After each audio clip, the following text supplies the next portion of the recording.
Excellent. Welcome back, everybody, to Dungeons and Dragons in the Land of the Apocalypse. We are returning to Sancto Fortega with the Peorkins. These are the stories of the traveling forces known as the Scouting Force of Sancto Fortega, who made their epic trek downwards and are returning home with some wounds and some casualties. They have stories to tell, and the home front even has more stories to tell. All right. Before we continue, or before we start that introduction, once again we have Grashk and we have Quint who are joining the party, and their backgrounds are going to be. Grass is coming from a background where he's a little bit of a hermit, a bookkeeper type studier that doesn't have much connections, but he does know one of the survivors in the camp very well. Her name is Kaitrin because, like Grask, she is a dragonborn, and dragonborns are pretty rare, at least on this continent. But for some reason, they were able to stumble across and make their way through. Whereas Katrin was more of, she's a gold dragon, so they have some relations, not only from their bloodline, but in terms of being dragonborn, there are slightly different color, gold versus brass.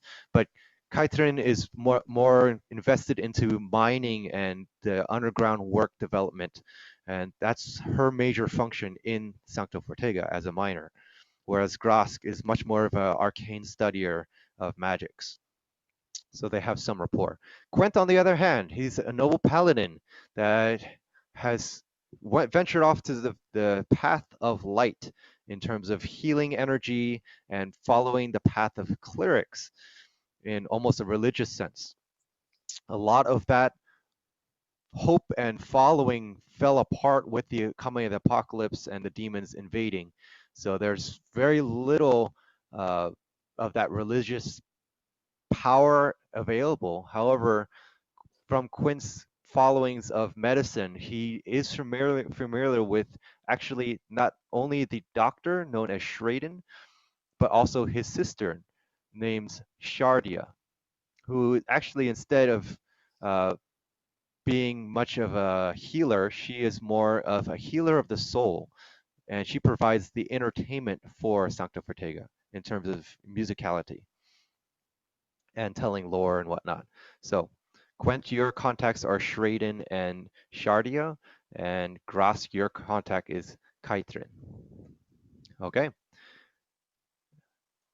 excellent. That's our, okay, actually, I have to give the prelude now. That's just that. All right.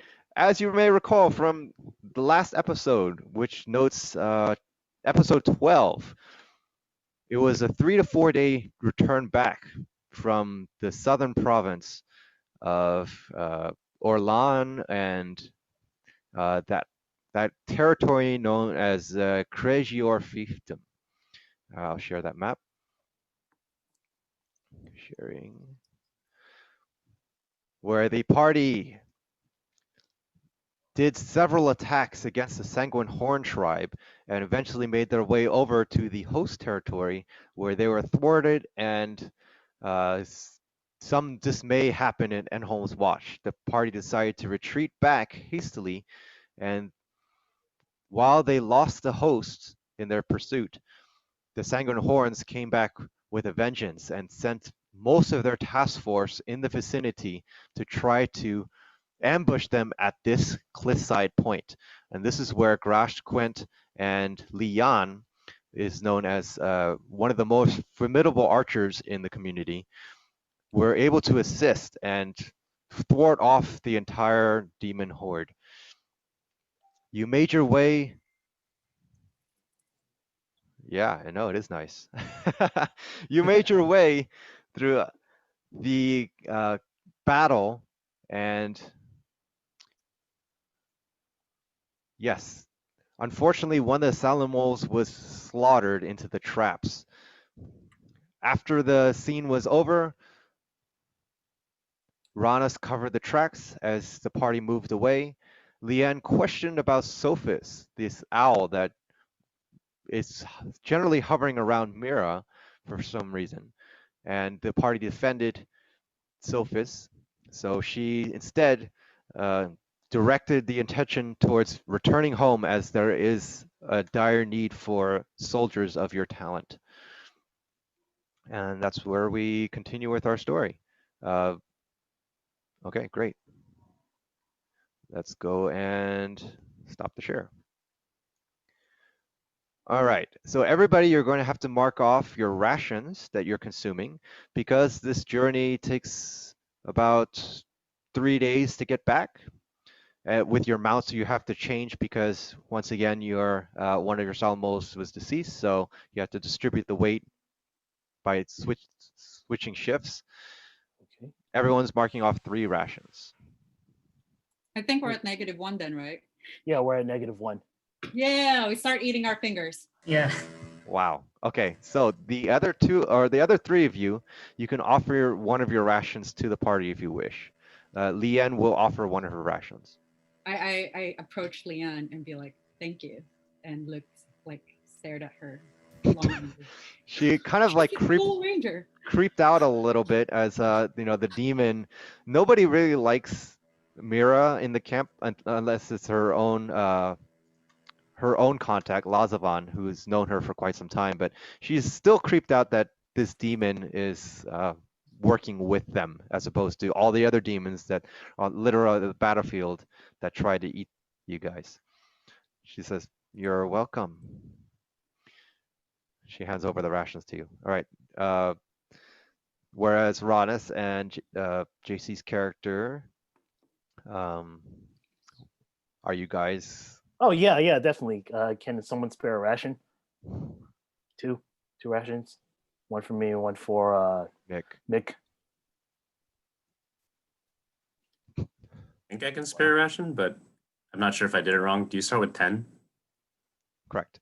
Okay, yeah, I'll spare a ration or 2 rations. I can spare Okay. you, Quinn. Thank you. Quint, with his noble spirit, he is definitely willing to give out some rations to you guys to help stave off your hunger. However, Quint and Gross, I also want you to mark your rations because you have to make this journey too. So you had to make 2 days to get there and 2 days to get back. So you guys also mark off 4 rations, not including the ones you give out. Okay. You return back to Sancto Fortega with your remaining 2.5 Salomos. Not the half that is dead, but there's a baby Salomo that Leanne is using. And you parade through the cavernous path into the hillside, and you see there's quite a trek to get through this tough territory.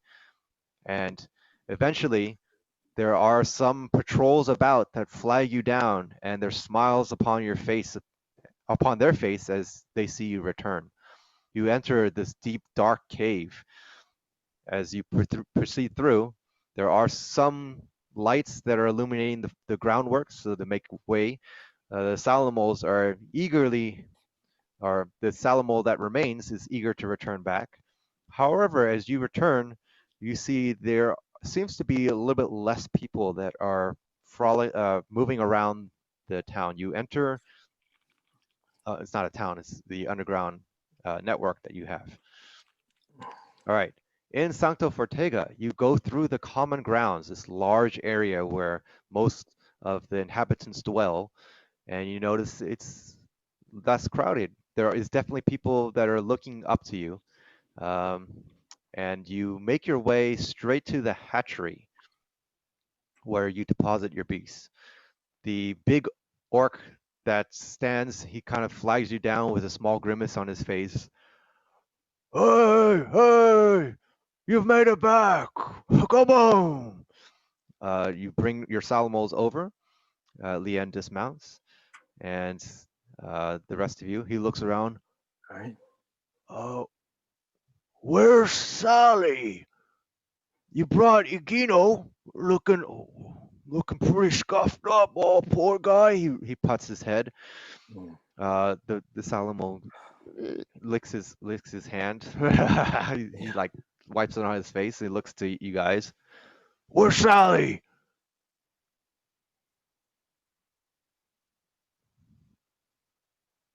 He's starting to get mad. Nobody's responding. I look So, at Mick.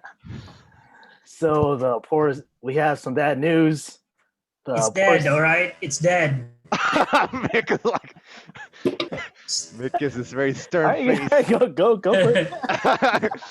Ronis is It really is what gonna it put is. gently. Mick just gets out.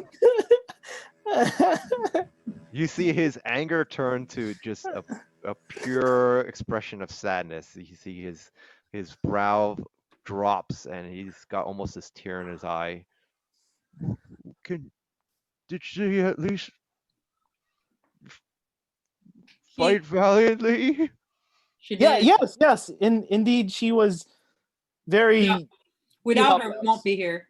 Yeah, without her, we would not be here. Isn't that right, Mick? Sure.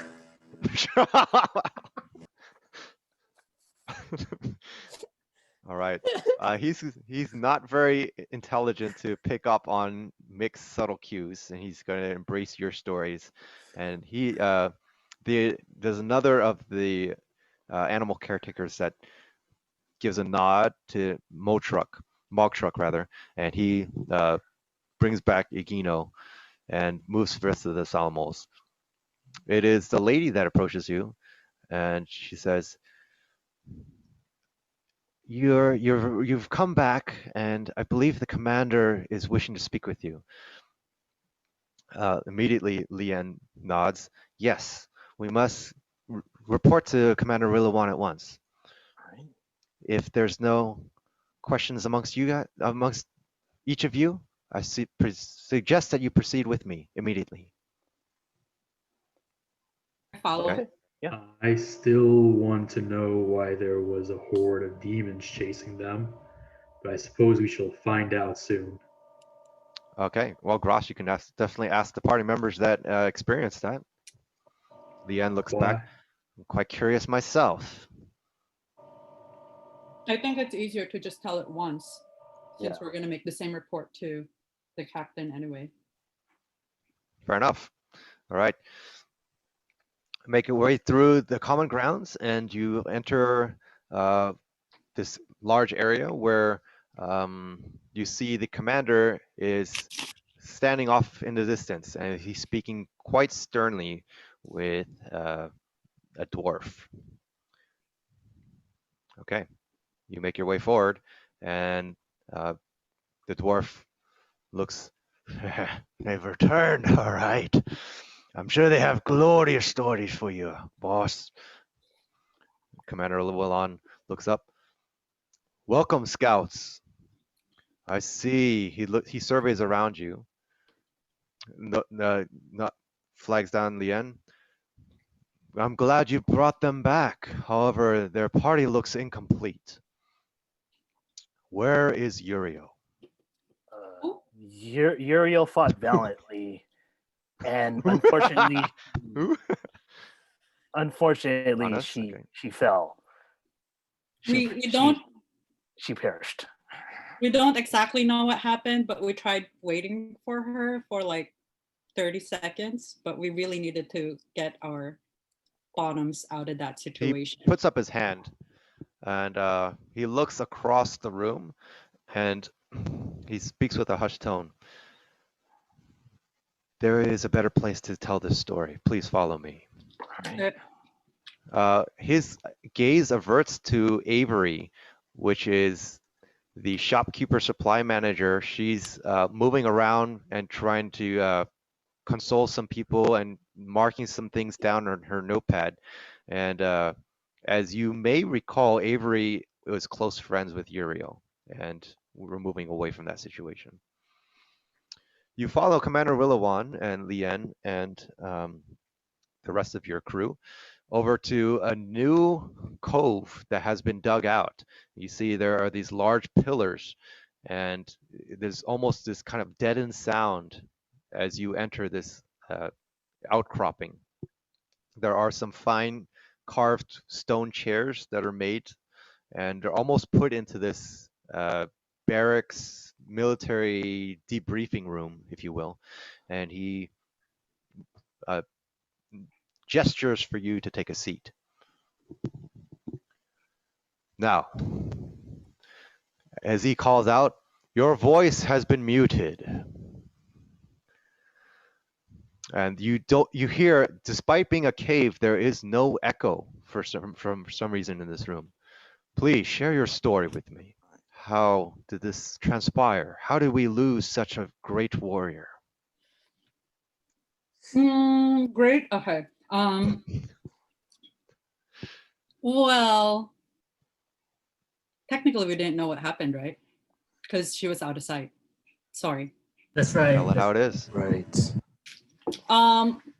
We didn't exactly know what happened, but okay, starting from the beginning. We met this elf that tried to help us infiltrate / sabotage The Sanguine Horns. Sanguine Horns and hopefully another demon tribe that is not in my notes. Eldenholm's Watch.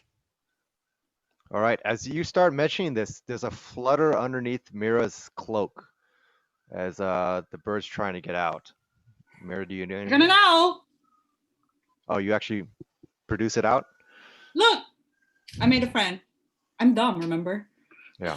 Okay. Roloan looks. He gives a kind of a distrusting eye. I believe that we agreed that it would, unless there was strict protocol taken, there were not to be outsiders to enter this realm. Do you feel like you trust this one? Has this one gained your trust? That one has saved our lives multiple times, so I would say yes. I honestly trust Sophus more than I trust Mick, but don't tell Mick I said that. As Leon looks, Commander, I'm dubious. I've spoken with Grask, and I trust his judgment as he can see perhaps more than I can. Still, I'm wary. He looks back. Proceed with your story, please. That was it. We had more?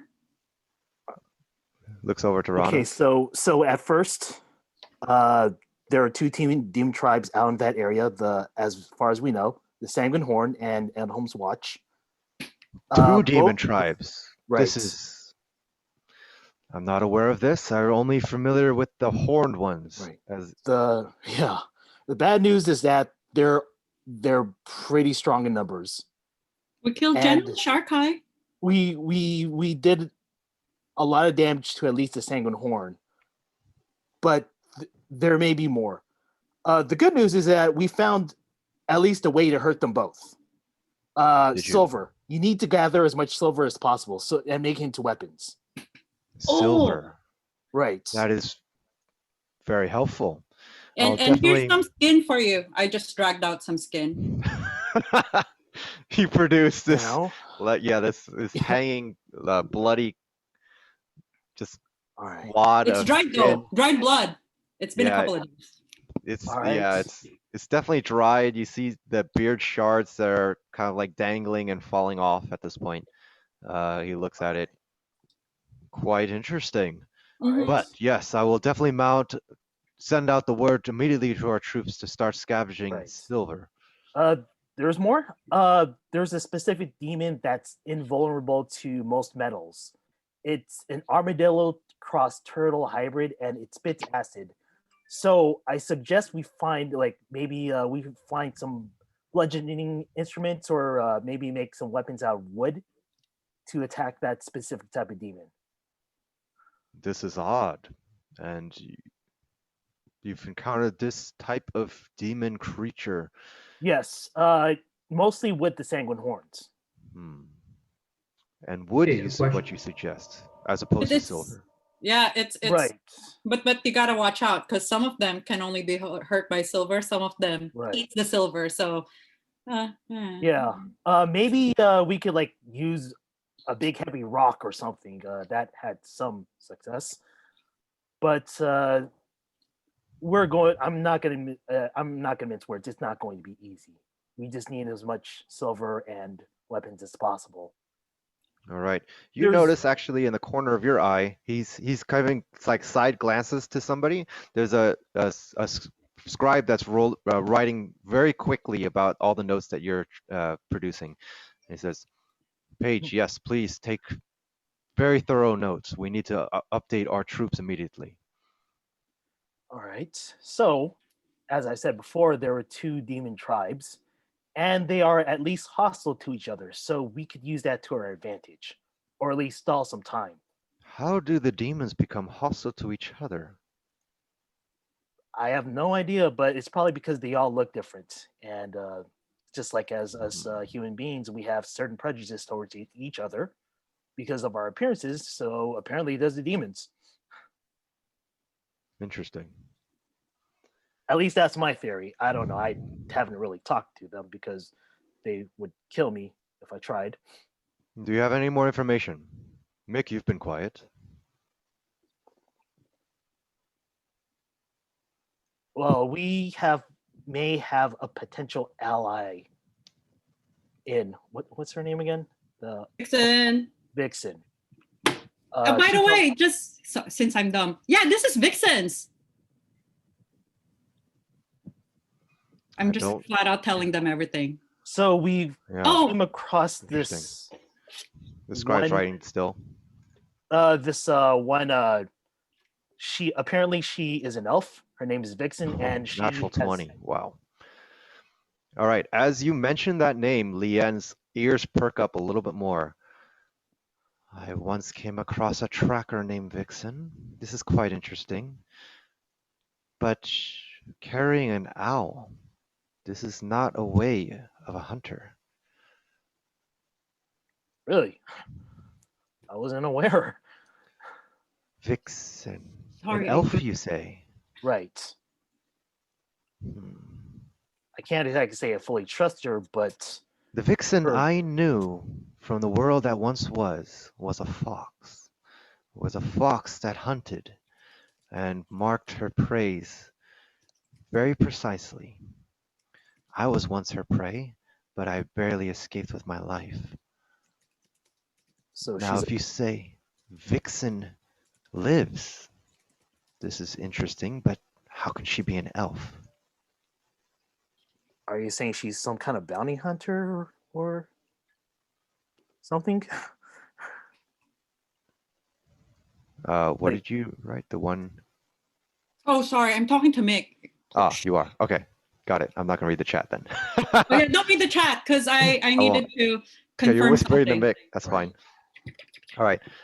There are several polymorphing spells in the world that was. Perhaps that is how a fox can become an elf. Actually, she looked different from the first time I met her, and then the second time or third time she showed up, she changed her face somehow. I was so confused. She was like not an elf, and then she ended up being an elf. So, and then she has a lot of spells. So she may be playing us. That's Leanne kinda looks important. around. She made us look like the chain demon thing that we defeated. That was Vixen so had cool no spells. in hindsight. Vixen's only spells were ensnaring options and other trinkets and traps. I don't know of this Vixen that you speak of, but this was of a fox-like human. She was so cool. Yeah. Yes. The Vixen we No, I know, don't trust her, though. she masters in illusion spells. Yep. Hmm. This She's is there quite and she's not there interesting. at the same time. Seems like the enemy can go through her. Right. And you say that this creature comes from her? right. Mhm. The owl is hers. Well, because they wanted me to be like this really big bad guy. We will have to keep high alert then. I'll send out some guards immediately. We don't want our position to be revealed. You must keep this owl close by with you, not to give information. You do put us in a dangerous situation, but it is more important that we have your forces to aid Ranas, us can I have in your our rope? task. What? Can I have your rope? Oh yeah, sure. You're gonna Thank tie you. to the owl. I'm tying it to the owl and then tying it to my waistline. All right. Okay. Yeah. There we go. Problem solved. I'm so smart. I mean, I mean. Then can't Ranus, disagree. in exchange, you can have my magical gloves. Oh, cool. Okay. Thank you. Great He's cheese. looking you guys produce that there's different equipments.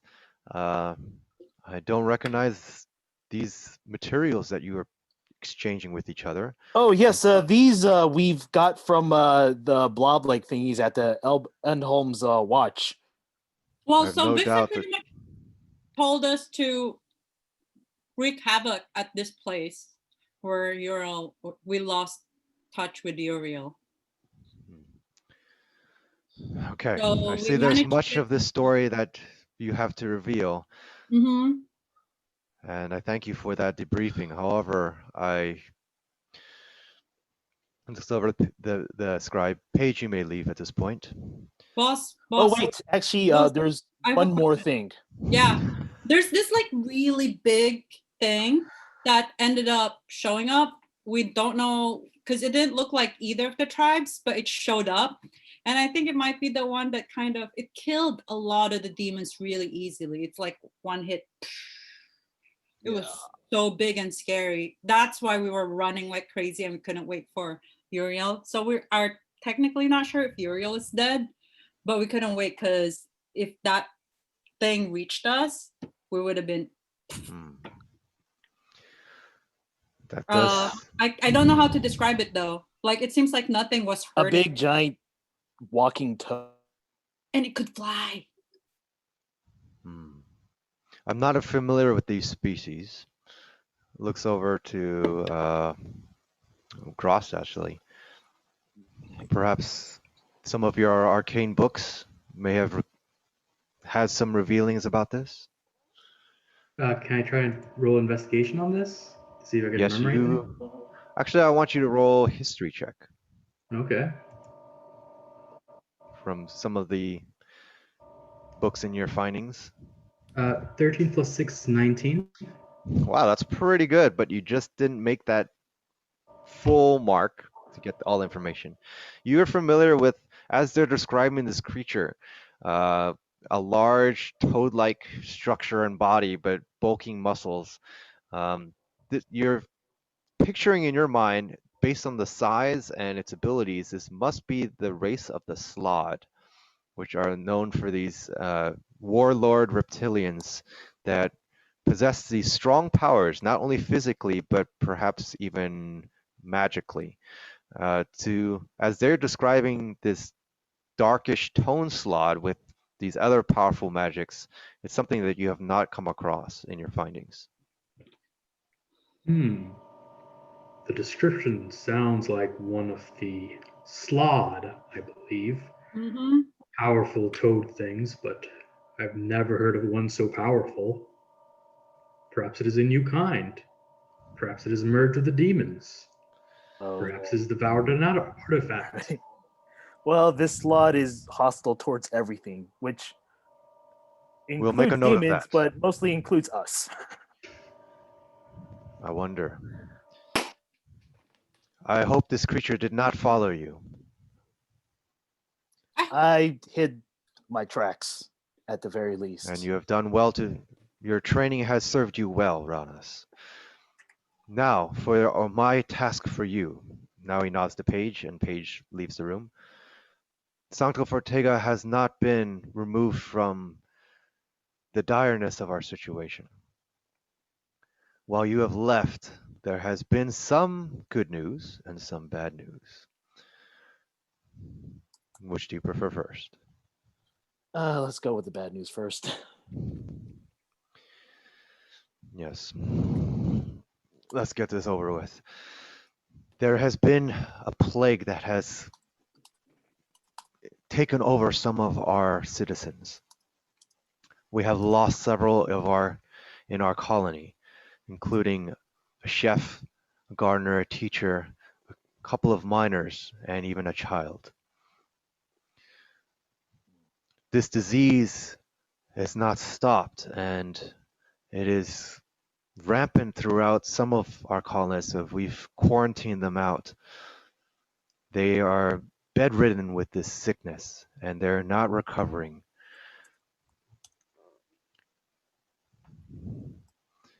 This, perhaps the doctor may be able to speak more of this, and I would directly suggest that you speak with Dr. Schraden or Dr. Rebecca Cross afterwards. More so, as you know, Lady Galdria the Diviner falls into a deep coma. She did not recover, for this shroud of darkness has crept into her mind and taken over. I fear that maybe your journey south to remove this shroud of uncertainty has yet been of a success. But your tales of your thwarting of the demons perhaps has done something, but maybe not enough.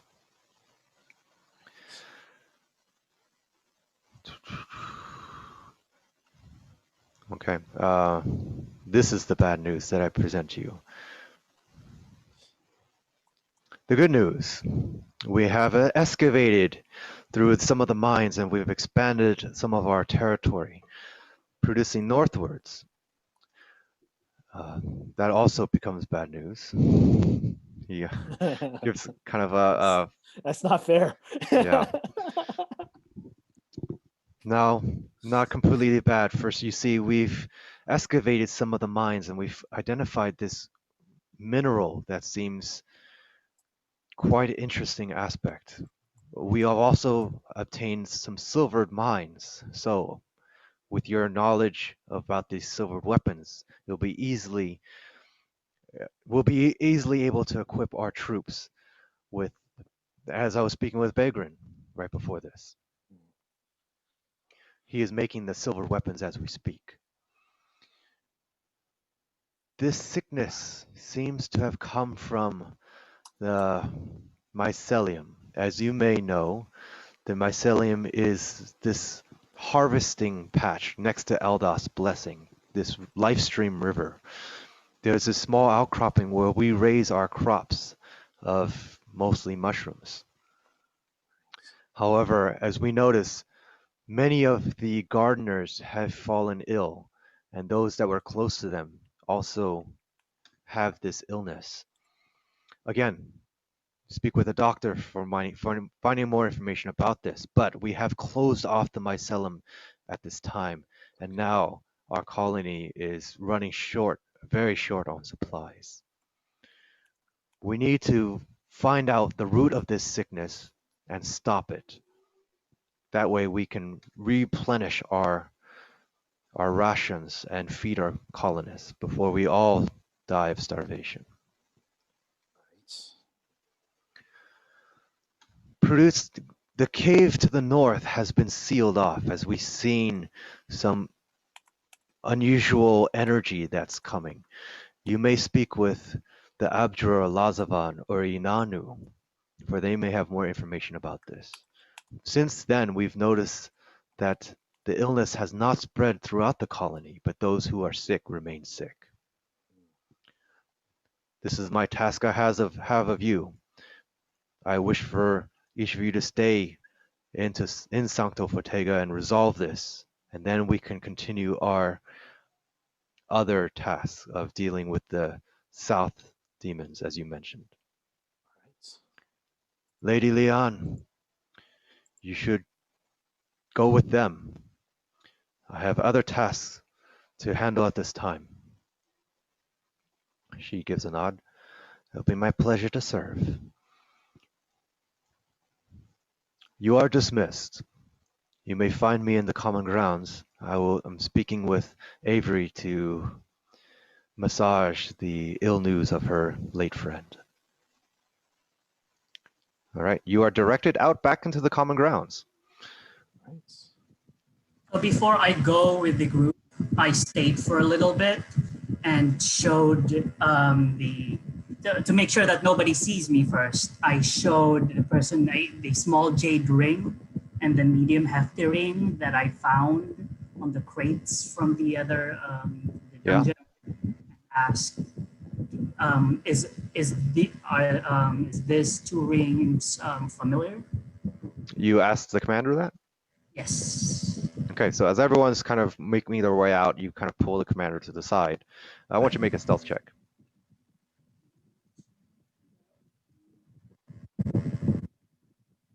16 plus. Yeah, super stealthy. Perception. So it's 25.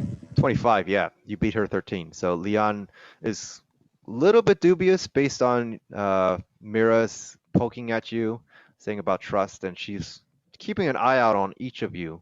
She's not trusting your return, but she doesn't notice that you pull the commander aside. He looks at the rings. You found some artifacts. I have no doubt that there's someone that can help you. He speaks in a hushed tone. I would take this to perhaps one who can reveal its identities. Inanu or Lazavan are mages, and they might provide you with better information about this, including the rest of your findings. Thank you. I would appreciate it if we keep this on the down low. I will not speak a word. As long as I can trust you. You can. All right, you make it to the common grounds, and you see before you, there's just people scattered about. Once again, it seems like there's way less than before because as you see the stories unfolded, a lot of them have been quarantined into this bedside area. That's not here, obviously. Okay, what do you guys want to do? Leanne looks to you. You see immediately Commander Rillawan makes his way towards Avery, who's very busily talking with somebody. Okay, Leon looks. So, where first? I suggest that we should probably go talk to the doctors. To the doctors then. Okay, you guys feel free to just jump in with your conversation. Like, yeah, if you feel like you're amongst each other, and this is role playing at this point, so that means your insight and your teamwork is welcomed. I still don't know why you were being chased by the Horde. You killed several things, but why were so many after you? What do you Okay. mean by that? When we found you, there were more than 20 demons after you. What led to that? We already explained what's it called, the Endholm's Watch. They've sent a lot of their task force at us, and the Sanguine Horn sent out an ambush.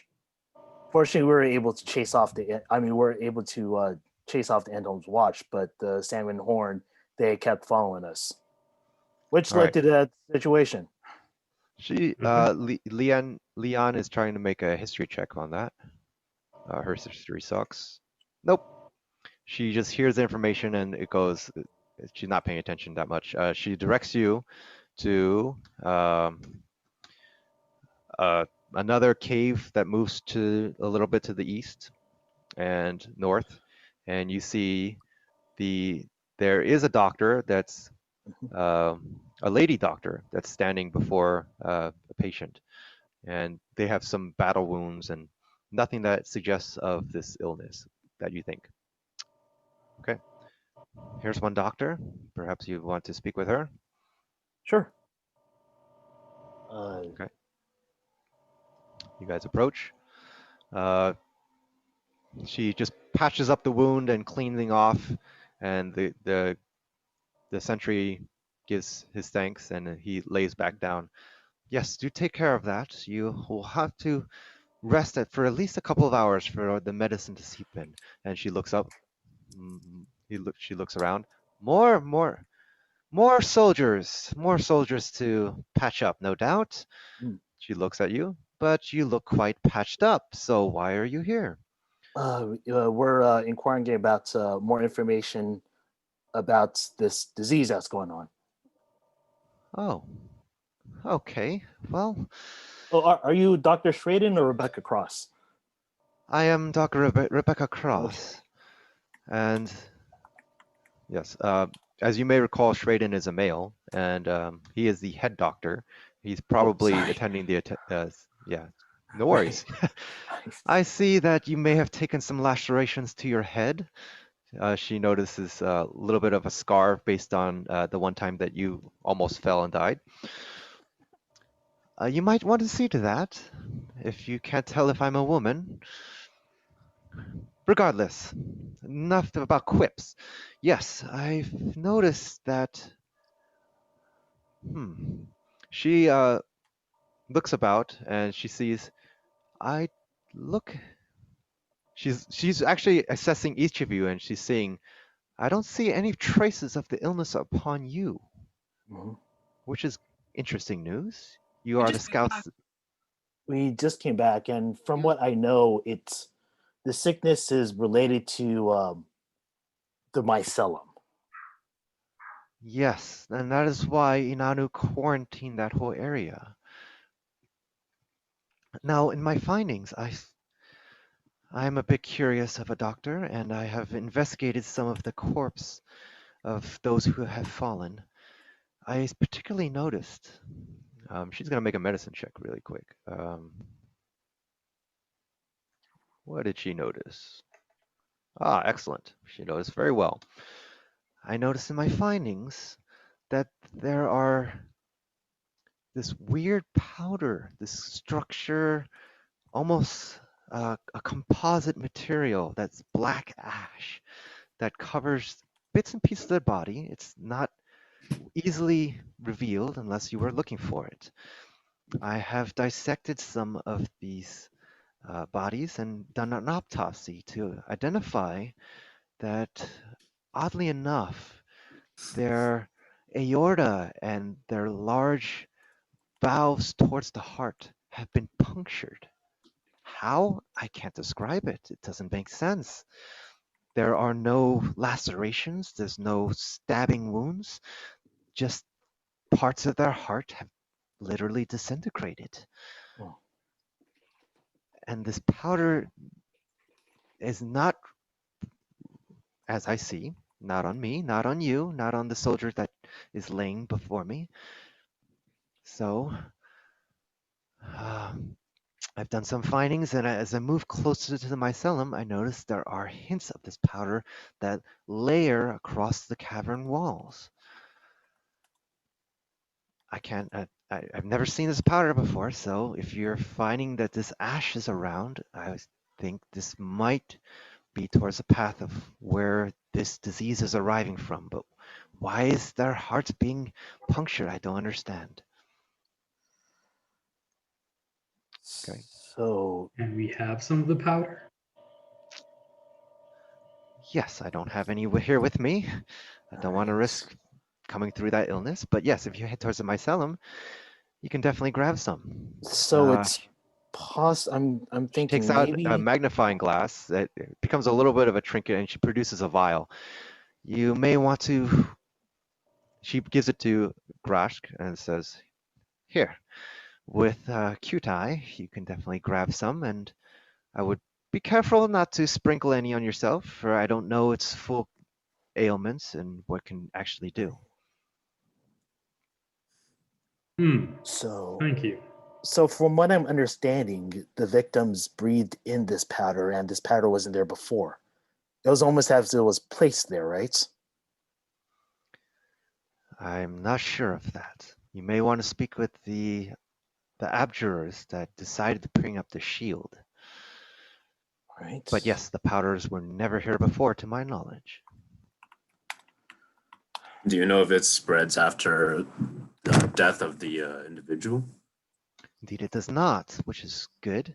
I have noticed that since the barriers have been thrown up, we've seen there's no sign of this being an aerosol, and it's spreading throughout the colony. Even those that stand next to the sick do not acquire the illness. Mhm. Do you know how long does it usually take from one getting the illness to the point of death? It was rampant before.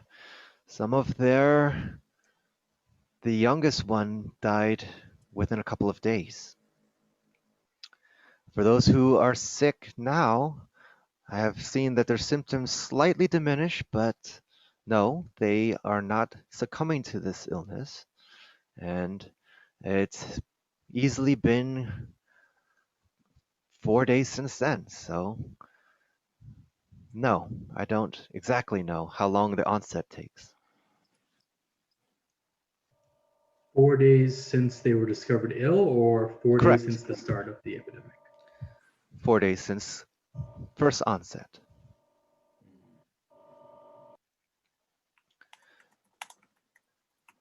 Dr. Schraden is working with some of the patients firsthand. He might have a little bit more experience. I am tending mostly the guard wounds, but aside in my spare time, I have done the investigation about the powder, so this is what I know.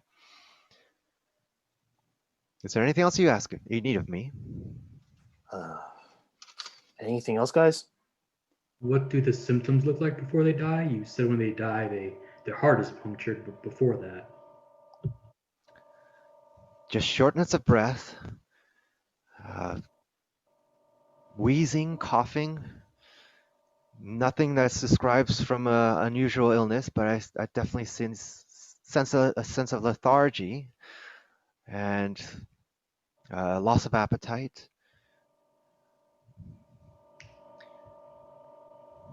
One could say like a common cold, or a flu even, but obviously much worse. Right. For your earliest patients, from where, in which general area do you think did this specific sickness spread first? Those that were close to the mycelium. As you may notice, we don't have any of the gardeners with us. One has perished and 2 are sick. And we're suggesting that's why the abjurers closed off the mycelium. Those that were around the gardeners, most notably close ones like family, sustained some of the illness early on.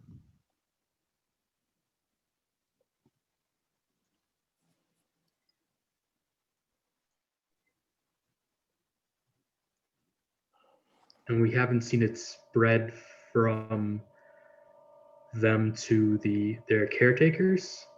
Correct. This is my ascertain. I have ascertained this. Yes. Leon looks to each of you. I think Do you have any idea why that is so? I do not. It is really weird. Ever since the closing of the mycelium, there has been no more cases of this epidemic spreading. So whatever it is, it's in that direction.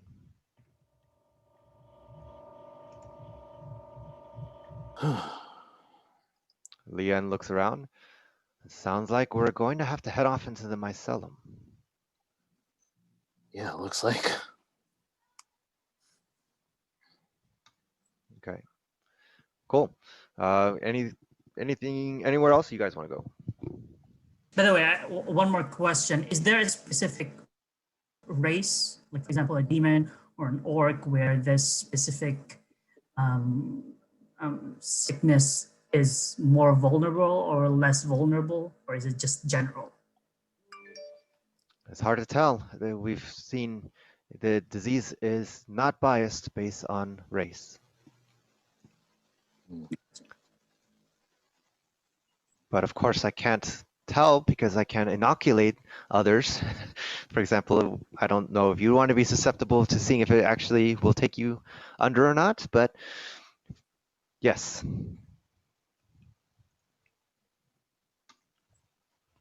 Okay, where are you guys going next? All right. You're amongst yourselves. Go to mycelium already, or do we need to talk to Dr. Traden first? Why don't we talk to Dr. Hayden first? Okay. Yeah. Where is he And then- located again? He is in this new cave, which is kind of quarantined off. And as you try to make your way over there, you see there are some guards at the post that are manning in front. And they stop you. They look up to you. Only the sick and those that are close are allowed to enter.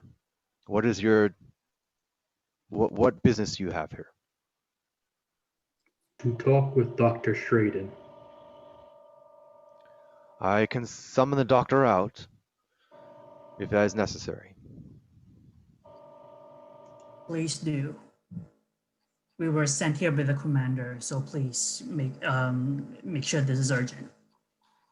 Okay. At the mention of Dr. Schraden, you see a lady with a kind of a harpish guitar that's frolics forward a little bit with a smile and a crack to her grimace as she waves her reddish hair. Quint! Hey, Quint! Long time! You guys are asking about my brother? Yeah, we are. Go for a fist bump. Hey!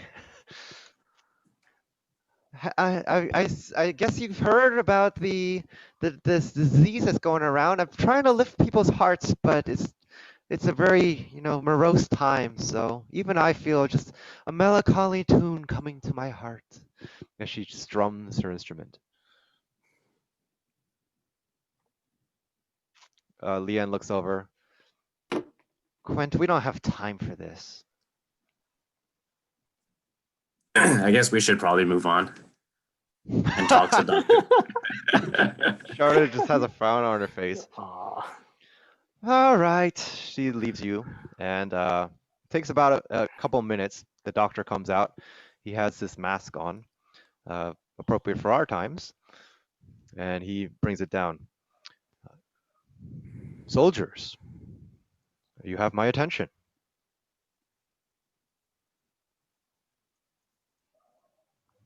We are technically not soldiers. We are scouts. Oh, I'm Same- excuse Same me. I'm thing, really. but a layperson, and I've Right. had yet probably 3 hours in the past 3 days of sleep. Forgive me. What do you request of me? So Were you able to find out anything new about this disease Anything new? or anything relevant that could help us find out what's going on? He definitely keeps his distance from you. As you're having this conversation, he has this mask still on, and he, as you may want to approach, he steps back.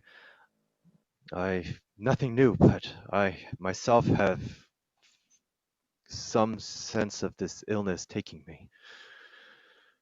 It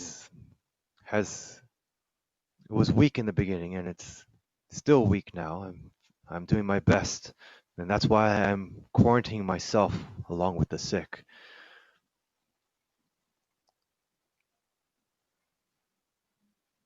all right. Do you know of any way to protect ourselves from getting infected by this powder? I'm not familiar with this powder that you speak of. We've been talking to Dr. Rebecca Cross, and she believes that this sickness is caused by this weird powder. She found a weird powder on the corpses of various on people who were infected. I'll keep an eye out for that. I wouldn't think that some metallic powder would cause such a catastrophic disease to take over somebody's life like so. So must be some magical sense behind it. You may want to speak with some of the abjurers about this. I'm sure Lady Galdria would be able to help, but she is, as you may know, unconscious and suffering through a deep coma. All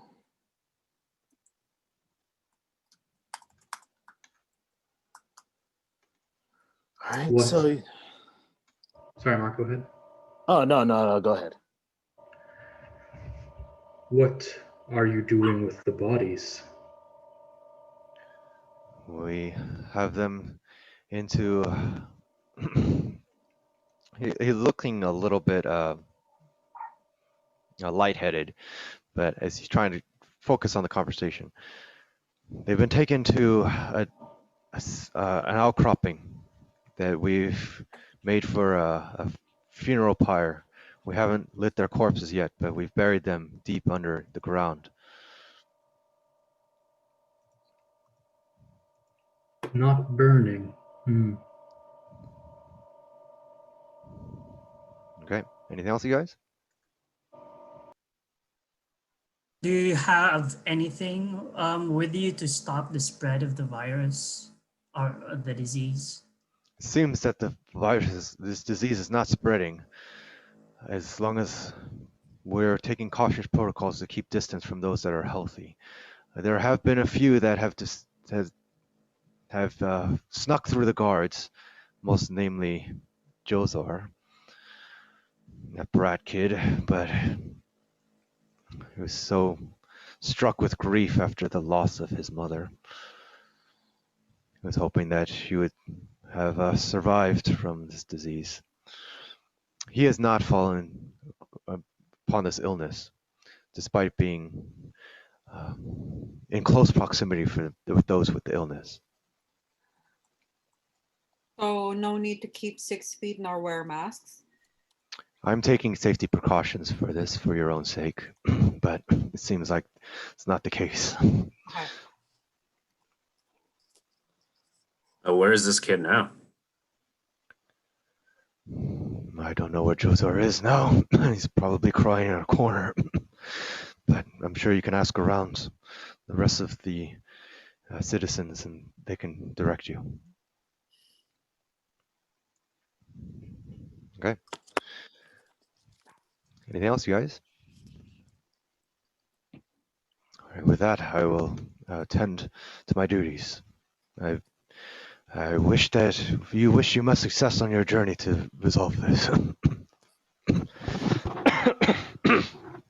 And he turns around and walks away. No. Okay. Okay. Leanne looks around. Looks like we can either search for this little kid or speak to the abjurers. Abjurers? Yeah. Okay. As you may recall, Mira is very closely related with Lazavan, as he is the only one that has taken her in. Her being a demon and knowing some of her backstory and guiding that trust into the colony. Now you find that the abjurer Lazavan is into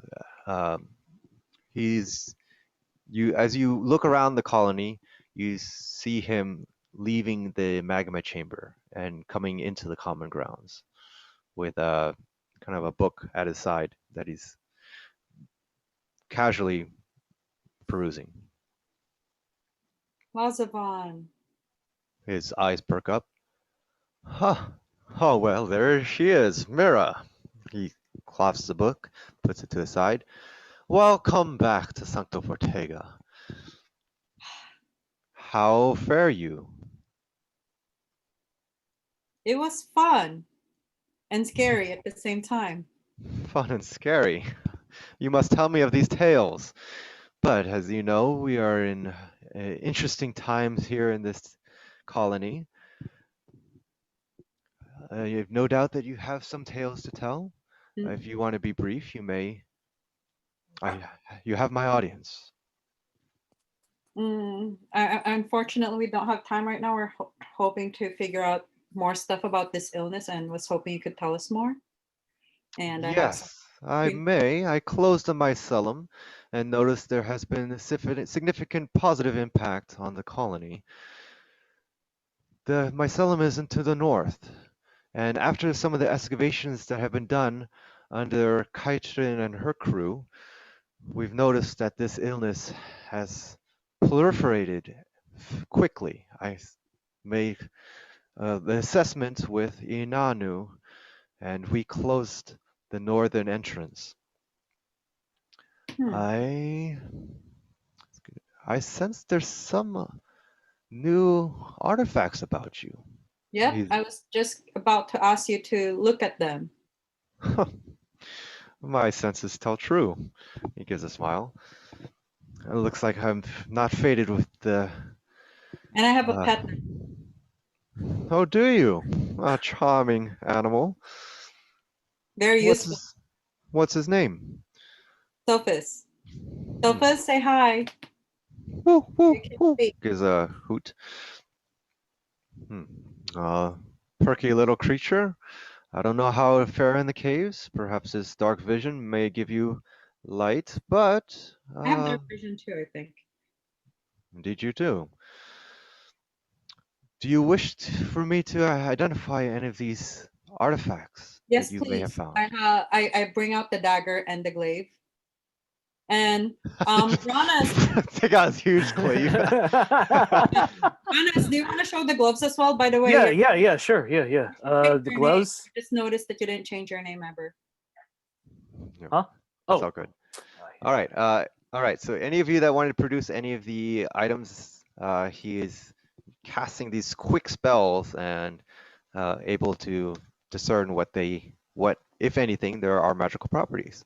Oh, I also have skin. I don't know. Did they take the skin? The skin was taken by the page. They're Okay. doing an investigation about that. Yeah. So be careful when touching the blade. It seems to hurt. He looks at it. He looks at the metal on the top, and it looks. No, the blade. I mean the dagger. Oh, the blade. He looks at that, and he does a quick spell. Indeed, it is imbued with this demonic blood. I will not touch this, but it does seem to be quite a vicious item. I believe you already have the stats on that. Yeah, I asked you because I couldn't find it. I was Wait. wondering last time if you could give it to me when we talked like 6 months ago. 6 months ago. I think I did give it to you. No, no worries. I was just gonna ask off. Got it. All right. Yes. It is identified as Rylea's I haven't said that name in a while. Rylea's shackling edge, which is a dagger with a very protruded edge that has this contraption that sends forth upon attacking its opponent. It's a +1 magical dagger, D4. It has a D14 grapple check with it. And when the enemy is grappled, it does life drain, which is 1d6 damage. That means it sucks the energy of the grappled creature and brings that blood into your own. D6 per turn that is grappled. Oh, so it's a life Unfortunately, drain. It is a life drain, including the D4 damage.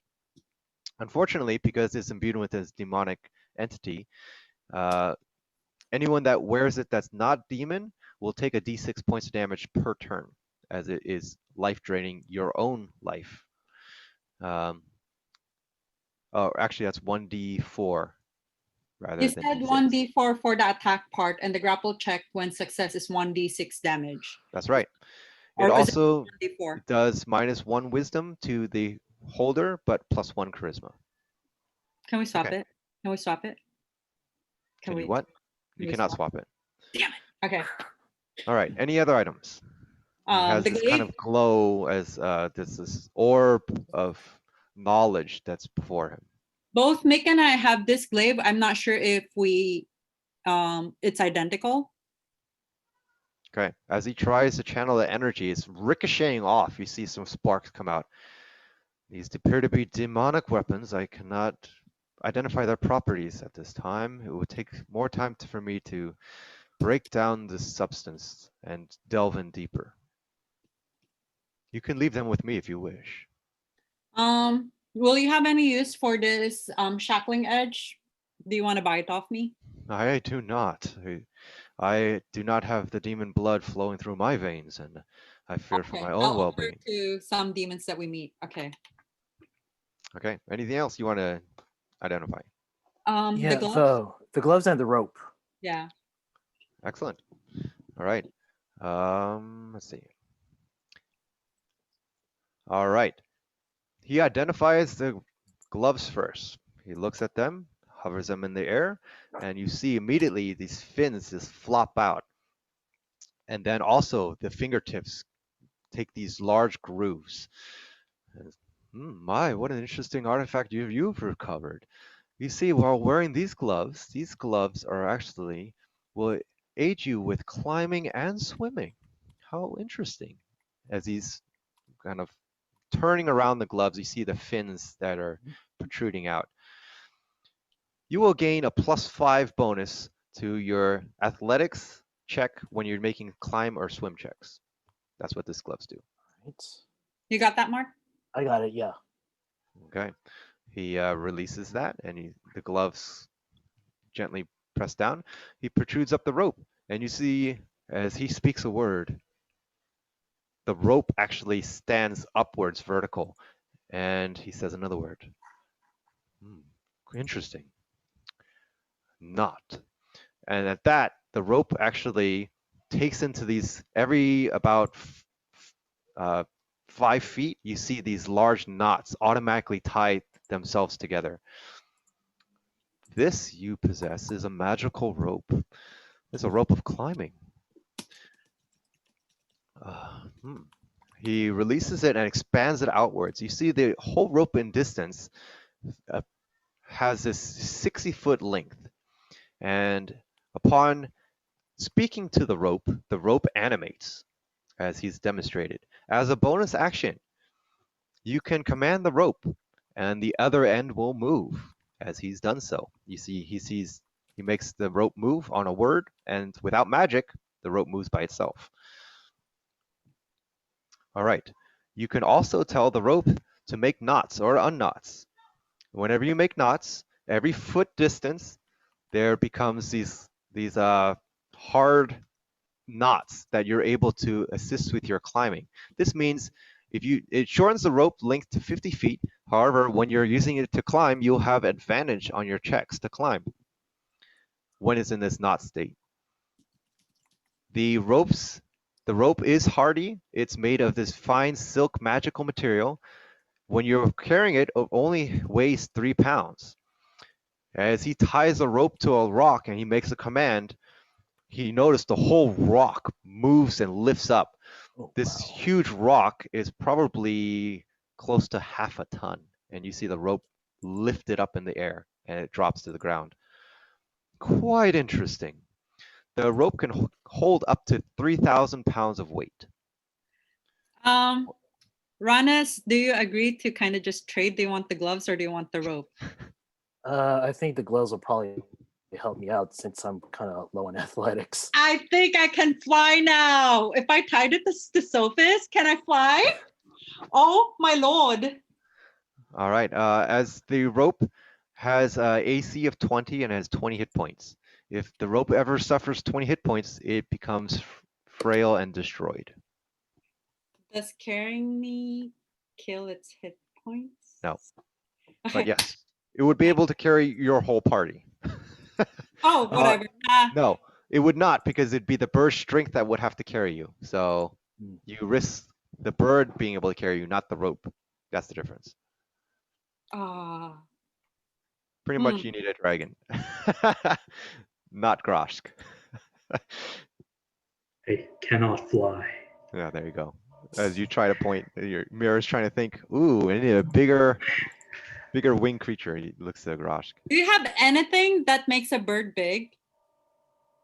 That would be magic that risks the dimensional walls. Lazavon?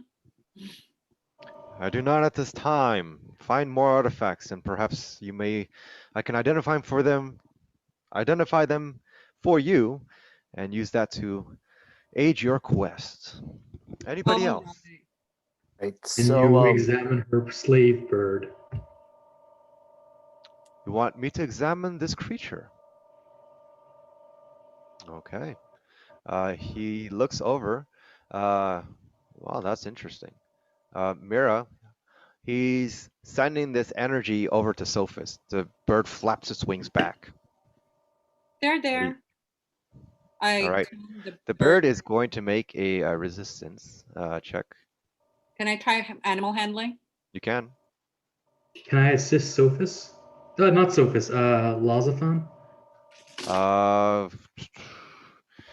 do you have control creature or something, or some sleep or any kind of spell that will appease the tension? I do not, unfortunately. Yeah, then you won't be able to at this time. I do have blindness, deafness, but I don't know if that'll help. Yeah, no. That's kind Probably of not.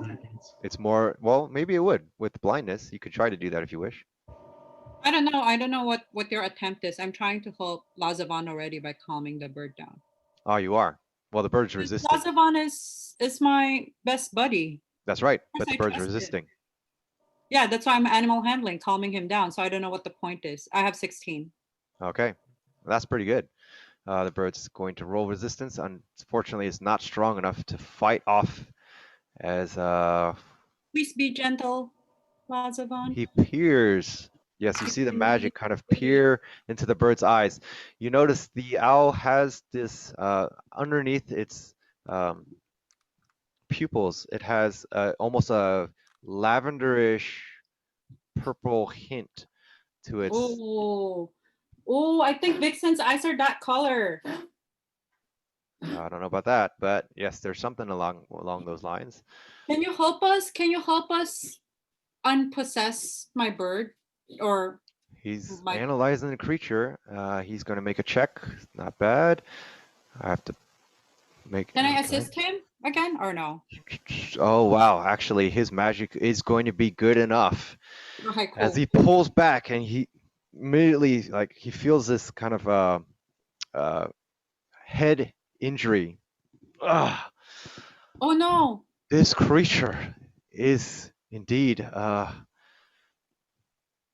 has this dark energy about it. I worry for our livelihood. I can peer in deeper. Allow me to concentrate. Do you want more information?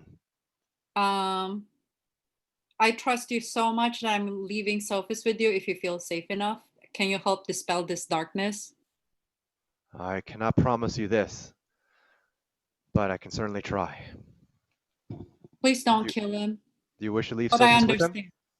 Yeah, I want Sophis clean. Here, I have 2 more treats. Clean the bird. Wow. I'm keeping the bird. The bird's mine. I give the treats. These 2 treats are supposed to be able to ask him to do anything. So yeah.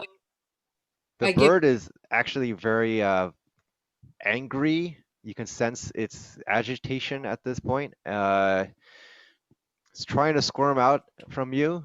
You have a firm grip. However, its claws do embed, and it really, even with it knocks some of the treats to the side and embeds its claws into you. You take 2 points of piercing damage. ouchie. Yeah, it's not happy at all Bad right bird. now. I flick its head. All right, can I roll damage? It's hooting viciously, almost in a possessed state. All right, flurry of blows. I'm kidding. I'm gonna do flurry of blows on the. Wow. I'll right. teach you to be like an animal. He sends this weird abjuration magic, and it kind of weighs itself down on the bird and encapsulates it into this sphere. Can I try something? I'm Yeah, gonna but- try to thaumaturgize and scare the bird into submission. Looks like he's already into this sphere, and the bird's trying to escape the sphere. It's not able to. And as you're lifting up your hands, Lazavan looks to you. I've got this for now.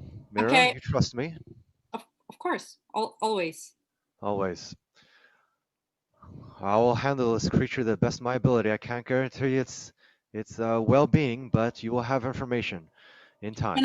Can you at least save me a feather to remember him by, in case? More than that, I promise you. Oh no, I'm not that into taxidermy, but sure. Anyways, anybody else wish to identify items before I attend to this creature? Well, I'm I have holding a the spell. question. It's only limited time.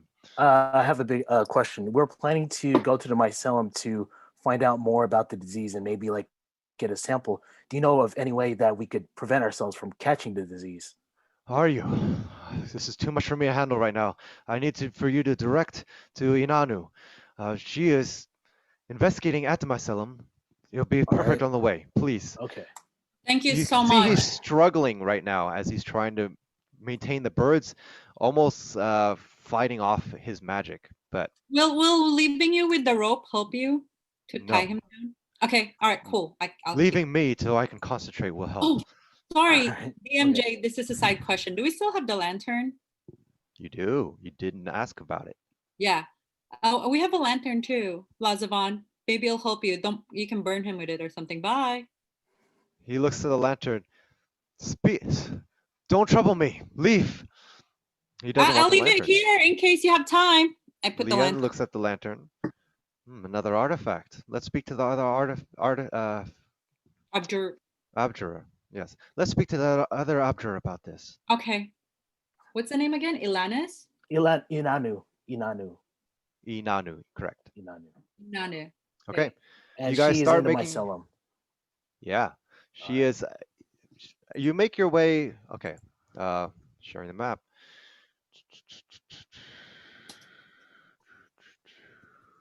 All right. The caves go deep.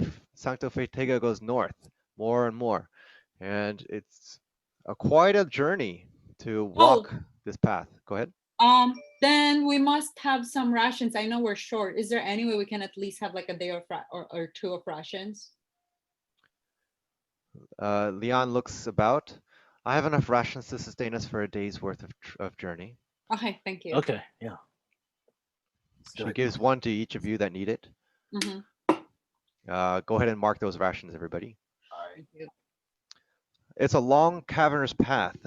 You see that you pass this life stream known as Eldas Blessing.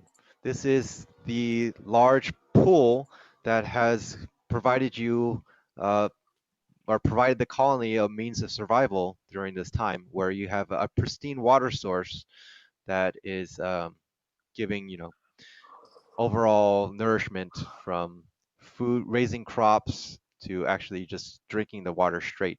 There's a small stream that cascades from the northern caves, and that is the stream that you're following. Mhm. As you move further to the north, yeah, that's a few miles north actually. Takes a while to get there. You see that there's this hunkered down, large hide kind of coat that she's wearing, analyzing some of the dust that's around, and at the same time, kind of like illuminating the light to the cave. All right, you guys are there. You're about here. Okay.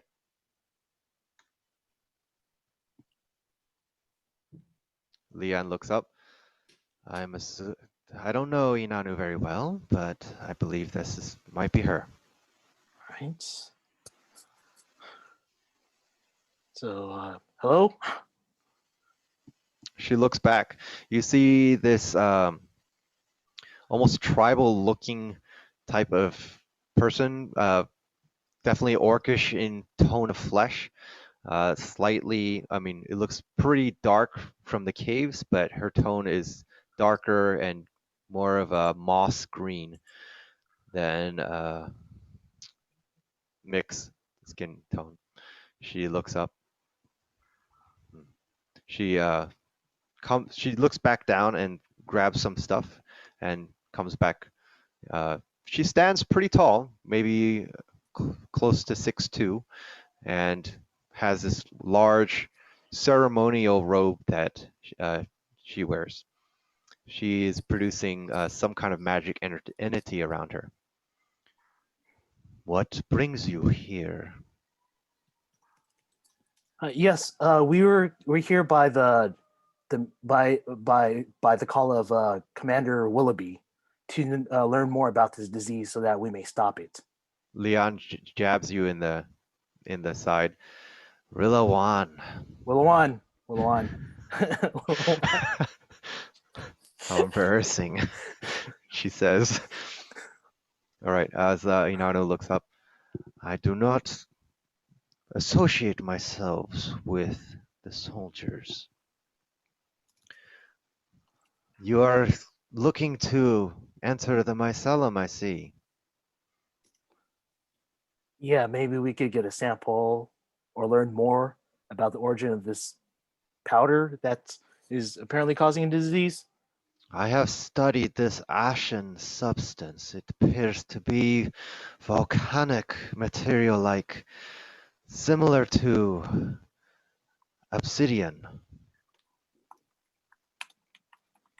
Can I pull out the vial I was given and ask for some? I pulled the vial I was given by the other doctor, whose name I thought I wrote down. Can She I nods have and she the lets powder? you. She nods and without giving a word, you have her acknowledgement that you can go ahead and acquire some. You see the powders almost litter across this cave.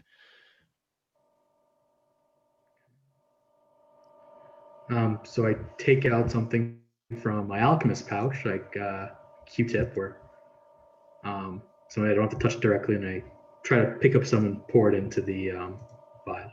Easily, you acquire some. You notice that as the powder comes in, it almost suctions to the edge of the glass. You see it almost like magnetize and uh, pull to the edges. Hmm. Does this remind me of anything I know with? Well, can I roll to check to see if this reminds me of anything I know about minerals? Yeah, definitely. Cool. That would be nature, right? That's right. 11 plus 14. 14. Uh, based on your studies, you know there are some compounds, natural in occurrence, that can have this uh, polarity effect to certain materials. Uh, it may or may not be magical. It could be just charged electrons that are causing the movement of this material. You're unable to identify exactly what this is, but there have in your studies you know there are non-lethal. Um, the most that it can do is probably rashes or small resistance or inability to breathe. If this was thrown into the air, it would uh, stifle your lung capacity. Hmm. This by itself should not kill anyone. Perhaps you wish to enter through. I can drop the barrier. However, I will not bring back the barrier unless I know for sure you do not contain illness.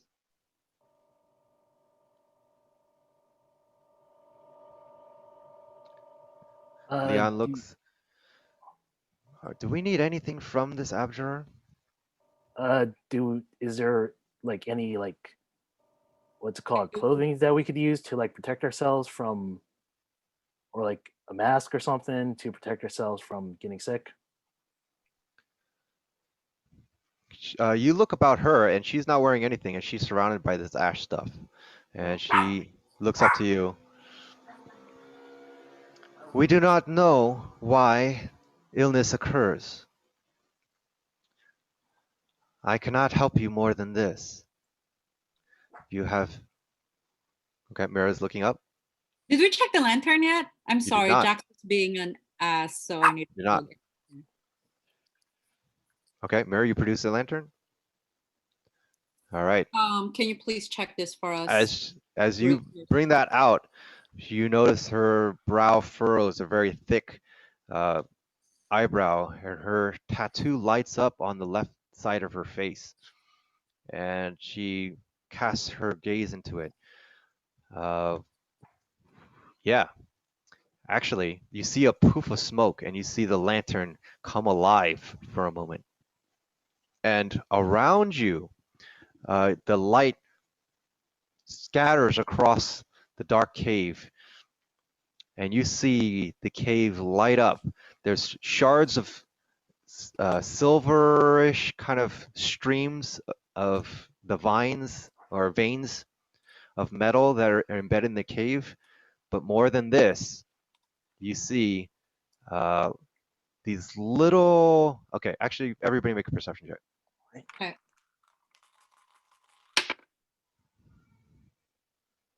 18. Oh yeah, that's good. 13. 13, 9. 9, 15. 15, not bad. 16. 16. All right, that's gonna be good enough. 3 of you, 15 over. You see as the light kind of blinds you for a moment, but it reveals these really small, tiny flying objects that are hovering, and then as soon as the light casts out, they dart down the hallway. And yeah, she looks up. Very interesting. Okay. With a grasp of her hand, the light goes out immediately. And she identifies that this lantern is actually a lantern of revealing. And the lantern of revealing. Lantern revealing. You requires a pint of oil to cast and last for 6 hours. When you produce this light, whether that's through magical means or through a pint of oil, it will spread out a 30-foot radius of light, of dim light, or of bright light, and 30 feet beyond that of dim light. You can also see invisible creatures and objects as long as they're in the bright light. You can reduce that light by dropping down the hood, and then it'll be only a 5-foot radius if you wish to be concealed. However, it can reveal those that are invisible. As the Abjur announces this, sensing invisible creatures, Lian looks up. Those things, are those part of this? I do not know, but your pathway lights up. May you find truth and resolve this disease. Do you want to buy it from me? Wait, do we need it, guys? Yeah, I think we should keep it. Oh, okay. Yeah, we should keep it. Wow. I mean, like, Hilarious. you know, it like, it can reveal Because, invisible we objects. can just feel. We can go like this and feel things. Why do Up we to need you. it? Totally up to you. I see you're role playing very well. I'd much rather We keep the should we lantern. really keep it? I'm really low on gold, guys. If you hold on to the lantern, it does take one hand, so keep that in mind if you're using two-handed weapons. For example, if you're using a bow and arrow or sword and shield kind of thing, you Yeah, will no, because not be I'm able to quarterstaff. carry the My lantern. quarterstaff needs 2 hands, That's and right. then my unarmed strike. That's my boom. So I boom, Nice. boom. Oh, I miss Sophis. So it's up to you guys. If you want to hold the lantern, somebody's got to hold it. Oh, I can hold it. I only have boomerang is single hand. Boomerang, yeah. All right. yeah, it's all just single-handed. All my weapons are. Hey, Okay. Mick, here you go. But just reminding you, it's technically mine, but Here we go Yeah. again. do you want it? Wait, is he frozen or is he pissed? Might be frozen. Hello. There Am he I is. still frozen? Nope, you're good now. Yeah, you're Okay, frozen. good, good. It's like a perfect moment of freezing. Yeah, exactly. Like what? Can I have If your you're magical complete- boomerang? What? Can I have your regular boomerang for it? No, you cannot. Wow. I'll keep it then. Go for it. Okay. I More have dark squabbling. vision, so I don't Liam. care. You can take my daggers, but never my boomerang. No, not the magical one, the regular one. Doesn't matter. They are all my babies. Okay, I'll His hold on to backstory, it. he has a tribe that his sub god is a boomerang. So Wait, what? okay. I'm not gonna So question who's that. carrying the lantern? Oh, I still have it in my Okay, back. Mira has it. Okay, great. You guys are moving up through the cave. Is that correct? I stayed. I make sure that when the group leaves, and my excuse was I'm going to take more powder from Inanu. Yeah. So when the group is almost, they can't see me, I showed Inanu the two rings. One which is the small jade ring, and one is the hefty ring, to show me what the ring is. Interesting. She looks up to you. You no trust your friends. Why? It's more for their safety. And Mira seems to be trigger happy when it comes to rings. So I just want to make sure I know what this ring is first. You must gain trust with your friends. I shall do this for you to aid your journey. However, Thank you. trust is important amongst those that you walk with. She looks at the rings, takes a gold ring, flings it back to you. Useless. Only worth price of metal. It's just a gold ring. No magical properties. She looks at the other ring. This fine gem that protrudes out of it, almost this light blue tourmaline gem is encrusted into it. Her eyes go up a little bit. Interesting.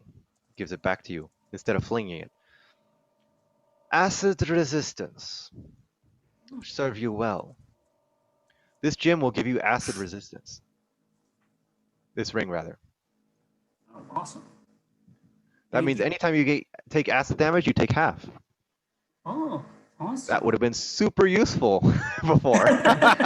Right. Now you know. Good Gotcha. day. She goes back to her Thank work. you. All right, you head back. Okay. You guys ready to move forward? Any other questions or comments? We're good. Boss, are you going to allow us to be attuned to 3 magical items? Yes, you may attune to 3 magical items. Yes, so actually, while you're going through, any special items like that have to be attuned to you in order to wear it and gain its properties. I'll let everyone do a short rest as you're making this journey and you've discovered this new information to attune 1 magical item. So you can choose which one or whatever that may be. And yes, each character may attune a total of 3 magical items at once, just 1 at a time. Right. Sorry, what does the tuning do exactly? It means that you wear the item and it becomes kind of your collection and you understand its full properties. Without attunement, you would not gain, for example, the acid resistance. Like if you stole the ring from Mick, it would serve you nothing until you actually studied it and attuned it. However, as it is attuned to Mick, as long as he has the ring or if he drops it and picks it back up, it will still be attuned to him and it will serve his acid resistance. Inannu, do you want to buy a dagger from me? You've already left. Oh, fuck. Well, the rope does not need anything, right? The rope and the lantern. The rope and the what? The lantern. What about the lantern? They don't need the tuning. It's just equipments, right? Correct. Not items. Yeah. Okay. Only artifacts that you wear, like a necklace or a tiara or What about the a ring. gloves? Gloves do require attunement, correct? Okay, so Because you're actually wearing them, right? right. Yeah. Boots, any kind of shoulder pads or any weird things that you put on you, those have to be attuned. That are magical. If they're not magical, they do not. Yeah, Ranas, you only have 2 things attuned to you, though. What? You only have 2 things attuned to you. Oh, okay, so like I have to choose. No. Nope.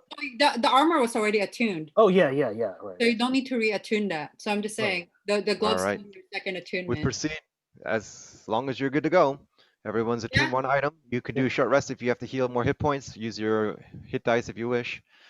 Nope. You move further north, and the cave starting to move closer towards Bedamere Peak. You don't know exactly how far you are north, but you are somewhere deep into the mountains. And from here,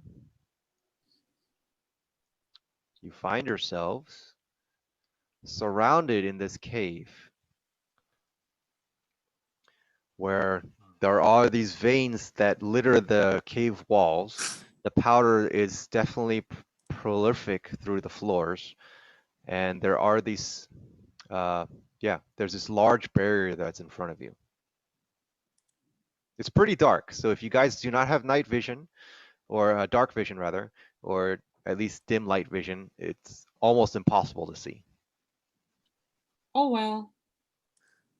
I have dark vision, so I'm good. Okay. You have the lantern, right? You do not have the lantern. Mira has a lantern. Oh, we don't? Oh. I have dark vision. I I think, have the light Leon, spell. you have what? Oh, Rash has I have a light a spell. light spell. You do have a light spell, but you'd have to cast it. Yeah, it's cantrip. Is it a traveling light spell? Is it, how does that work? You touch one object no larger than 10 feet in any dimension. Until the spell ends, the object sheds bright light in a 20-foot radius. Got it. Okay, so you have to cast it on an object, and then it shines bright from that object. Yeah. Okay, got it. I don't think Leanne is worried about vision either. I think she's got that half-elf trait that's helping her. I'm All a right, helpless froggy who can't see. So it looks like Quent and Ranas are having difficulty navigating through Honest, do you want the lantern? the dark vision. Sure. Yeah, I'll take the lantern. You gotta just give up your offhand weapon for a tiny bit. Yeah, that's fine. Okay, here. Okay. Okay, I you Yeah. And I have some oil. right. Oh, I have oil too. How much oil do you have? Because I have Just like a full what's it called? I have 6 more pints if you need it. 6 more points. Yeah, because the boss gave me. I mean, I found 10 last time. I'll just take an extra pint then. Just one. Here. Okay, here you go. It lasts for 6 hours. All right, cool, thanks. Okay, you guys. Yep. So are you gonna light it, Ranas? Yeah, and I'll take All right. front. And as you're taking front, you put that oil in, and you see that large emanating light burst out in all directions, and it takes over the cavern. You see these 4 creatures that are trying to pass this barrier, and they're getting blocked. Okay, they're small, tiny, little flying, almost like insect-like creatures. There's these large protruding out noses that come out from them, and they're hovering about. They have this large body that almost looks like a sack. They're no more than probably 3 inches in body girth. Okay, guys, what are you gonna do? Would anyone with long range want to boomerang it for a tiny bit, or talk to it? Does anyone want to talk to it? She takes out her I want to arrows. use my perception. Oh, to insight see- check. There you go. I want to Yeah, insight insight, check yeah. their enemies. Can So I do- insight means you're trying to discern what their prerogative is, what their incentive is, if they're like lying, or that's how insight works. So you tell me what you're doing. Okay, I'm gonna call out friendly or foe. See if they respond, if they understand language. I say it in my 3 languages that I know. All 3 languages. Nice. Friendly or foe? Friendly or foe? Friendly or foe? Friendly or foe? Okay. Go ahead and try to make that insight check to determine their natural tendency based on your. Okay. Oh, just 11. 11. They seem unresponsive from their patterns. They're trying to escape from the light, as it looks like. Okay. There are no creatures behind you. Everything's lit up in front of you, and that's where you see them. Anybody else? I'm just gonna take a few more steps forward. See what happens. All right. Yeah, they're pushing away more. I want to go on us, and I want to take a big roar to see if they can be intimidated to moving back. Yeah. You can try. Quent, you saying something? I'll move forward also, but after, I guess. There's no turn order. Then we're not in battle. Oh. So All right. you guys can freely say what you're gonna do. Gross, you two, Mira. So Oh, I did already an did my thing. intimidation check. So it's 9 + 5, so 14. Yeah, as you bellow out just this roar, they are moving away. They seem to be Hey, trapped. finally it worked. Well, to you, it looks like your roar worked. It seems like they're trapped by this barrier and they're trying to escape. Actually, they can all mount up right there. Hmm. I'm gonna move As they forward keep and see hitting, if I. bzz, bzz, you hear the little sparks fly from this barrier that's holding. Okay. Yeah. Yeah, So let's just I'm keep moving forward then, I guess. Okay, Grosh, did you do anything? Yeah, I was gonna move forward and see if I can recall anything about invisible insects. Ooh, that's interesting. I guess Arcana check. Or history? History? Okay. Maybe history. I'm just gonna try and perceive. Ooh, total of 9. Not very Yeah. good at all. Beside mosquitoes and something that has that kind of facial texture, but with this large body, it almost seems like a foreign creature to you. You're not really sure. Does anyone have like a jar or something so we could capture one of these things? Okay, so Oh, they're pretty actually, big. Leon's I thought gonna make a they're big. perception check. I want to Your perceive turn. and see if there's any way around it. What she sees, she has this acute eye with her dark vision. Hmm. She's kind of trying to block out Ronis's light from casting in her eyes. There's a powder that's coming from their body. Oh, Looks to be black. She pulls out her arrows. I don't think they might be causing this suffering. Wait, Okay. you don't think that they're causing it? There's this ash substance that's coming out from their bodies. They're covered with it, or I can't see the light. Turn off that damn light. All right, She okay, I'll tries turn to- it off. No, just cover it with your Yeah, I'll shirt. cover it. I'll cover it. Yeah, because it ends up being a 5-foot radius if you cover it with some piece of cloth. Right. All right. As Ross covers it, they disappear. Oh, you killed them! Good job, dude. She tries to peer. Now where did they go? Damn it. Ranas is strong. Okay. Anybody do anything? Then I get closer because I I thought guess they. we should get closer to the barrier, right? right. But Everybody's getting closer? I'm staying where I am. Ranas, why don't you take points still? Because 5-foot radius wise, it'll show up with you. All right. Okay. Yeah. Just I'll. I'll be really close to Ranas so we can flank in case anything attacks. Yeah. All right. Let's go to the barrier. All the way to the barrier. All right. How about the rest of you guys? Maybe. I'm staying to- back. Yeah. Just Leon's a gonna few- watch next to you. Yeah. Just maybe at Uh, the back of Ranas, not all the way through. Yeah. Okay. And Quint? I'll go to the left of them. All right. Nice V formation there. All right. Okay. I want to make a perception check on what this barrier really is. Yeah. You notice that in the 5-foot radius, they are Back. Yep, they're there. This one you can't see, so I'm gonna move that to the side. Yeah, that light is cascading. They're still trying to move out of the barrier, and you could get a very close look at them at this point. You can see they have these large, pointy suckers, like a needle-like nose, and they're trying to evade and cross this barrier. As you move closer, you see there's actually a few of them dead on the floor. Oh. Yeah, easily like at least 5 before you. Okay, what do you guys want to do? Leon calls out, "What do you see?"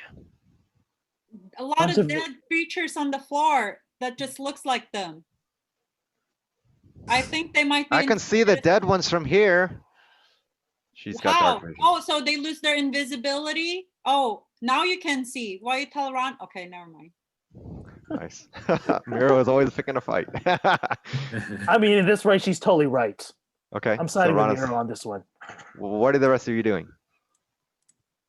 They're talking. Just staying where I am. Gross is I'll holding. stay also. Okay. Stay also. All right. You seem afraid. Are you hostile? You call out, they don't respond. One of them. I point like the path around us to just get out of the way, like kind of like gesture, get out of the way. We're gonna try to see what to do with the barrier. All right, so let's move to the side here and try to corral them out of the way. Yeah. That way they could go wherever they want to go. Yeah. Go out of the way. We'll try to brute force the barrier or something. I'm gonna try to perceive and see if there's anything around that, or like any buttons for me to press or something. Is the barrier? Can I perceive is the barrier kind of a natural form? As you guys move to the side, you see the creatures instinctively move away from your lantern and disappear out of sight. Cool. All right, cool. Get that thing on, Ronis. All right, okay, then yeah. So go to the barrier, and I'm just gonna make a perception check on it. I want to assist on that perception check or For it, yeah. Yeah. So Yeah, does go it ahead. get advantage or do I also perceive? Yeah, you can do it. Okay. You guys are in front. 14. 16. Nice. Okay. Definitely magical barrier. Oh, Okay. Yeah, it seems like it's a hazy, slightly purple toned wall that's kind of like moving in this watery. It's translucent. You can see through the other edge, but the other side, but it's blocking a lot of that. Even your light, you see it's reflecting back to you. It's Right. some magical property that's held us here. I pick up a stone off the ground and throw at it to see what it does. While Yeah, getting the out stone of the drops. way. That's it. Yeah. It didn't even hit it. It did. Okay. Oh, it just bounces it back. All right. So we're gonna need some kind of magical thingy to clear it out of the way. Or can we look for some sort of thing to? What maybe are there's a you lever doing up anywhere? there? Gross yells out. We're trying to get rid of this magical barrier. Can Oh, you, why didn't you say so? Leon takes out this little artifact that she opens up, and you see the barrier disappear. Oh, okay. That was well, quick. Okay, that was wow. All right, let's go forward. Liam, why don't you be in the front so you're not going to be complaining about Rannis's lantern because you have dark vision, and I have dark vision. I'll go to the front with you, but they need the light. You cannot just expect them to not have light because it bothers your eyes. If you want, you can go to the front then. I just can't see details. It's okay. That's fair enough. Don't mind me. Okay. I'm just a little agitated. Onward. Just go. All right. So what's the marching order then, you guys? I'm first. No, Ronis I'll is be still going first, front. Ronis, because I have dark vision. All right. Okay. Now I'll be A like, little bit more life than you. Ronis loves to go first. well, I'm the scout. You're all first, scouts. right? Yeah. Okay. The rest of I- you I'll guys. go next. I want to. Okay. I want to Gwen be. following. I want to be behind Ronas to make Alright, sure bye. I attack Ronas behind at least. If there's any Okay. attack. Maybe. I'm gonna be So I right can be behind like the Mick. meat shield. Okay. And Gross in the back or what? Yep, behind Mick. Behind Mick. Okay. And Leanne's gonna follow Quint. All right, you guys. Interesting. Ronis, do you have the lantern lit? Yes. Okay. That's gonna produce extra energy, and you're gonna see there's a very large deposit that comes visible. The cave is Oh, those guys were shown. All right, cool. And so far, nothing really transpires. You guys are creeping forward carefully. Make it to this next checkpoint. Mira said she's taking point, right? Yeah. I'm gonna be constantly throwing stones ahead, like 20 feet ahead, to see if it sets off any traps. Yeah. Your dark vision. Actually, that was too far. Okay, let's back up a little bit. Mira's there. She turns a corner, and you see there's this wing-like beast creature that's lurking in the shadows and observing some of this rocks that one of these flying other creatures is actually pecking at. Ronis can see them as well, and Quint.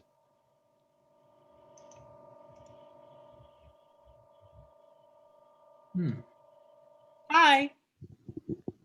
Wait, are we stealthing? No, right? We're just going ahead, right? Yeah. You are going ahead. We can't really stealth because I got a lantern. And- Okay. Do they see us? Are you guys friendly? All right. As you're shouting out, you hear a quick turn, and this flaps this bat-like, still corroded, almost weak wings, and I think it's not friendly. will fly away. Oh no. And this guy at the same time will follow. Oh. Oh no. My new sofas. Never mind. I don't Okay, think what do you guys it's wanna do? friendly. Let's keep going. Just keep going forward, I guess.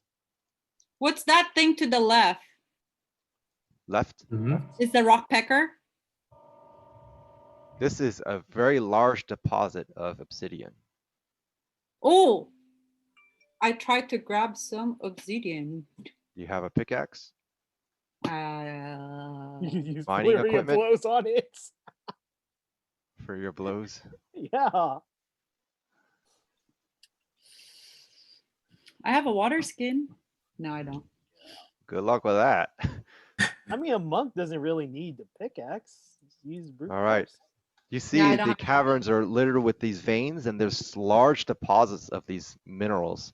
Does that look- crowbar help? I don't know why I have crowbar. Nice. You You can try. I mean, Okay. obsidian is pretty brittle, so you could be able to break something off. All right. Leon looks at you guys. We're not miners. We're trying to figure out what's going on here. Keep your eye on the looking around. We don't want to be Alright. ambushed. All right, go ahead, take point then. I'll follow. Can I use Divine Sense? What does Divine Sense do? It detects good and evil. Until the end of your next turn, you can sense anything affected by the Hallow spell or know the location of any celestial fiend or undead within 60 feet. That is not 60 behind total feet. cover. Yeah, you can. Definitely. Quint. All right. As you cast that spell, 60 feet. What's the type of magic? I don't know. It's an action. That's one of my actions, I think. And what's the level? There's no level on it. Okay, let me take a look then. Divine Sorry. Sense. What's it called? It's Divine Sense. It's under my actions. It's under the Channel Divinity, but I don't think it's part of Channel Divinity. Let me check. Oh, Divinity. That's the type of magic. Yes, that's important. Oh. Oh, whoops. Divine Sense. Oh, it's a type of thing. Maybe it's not. Oh, okay, there you go. You know the location of those that are not behind total cover. Those guys are behind total cover. You detect, what do you detect? Evil. You detect evil. All right, Quint, are you moving forward? Yeah. I will go. Yeah. Let's go. Scooby-Doo gang. All right. As Quint moves forward and sees a lot of creatures ahead, this rock is not going to actually work. Make it smaller. Quint's alarms internally go off as he's seeing this evil threat before you.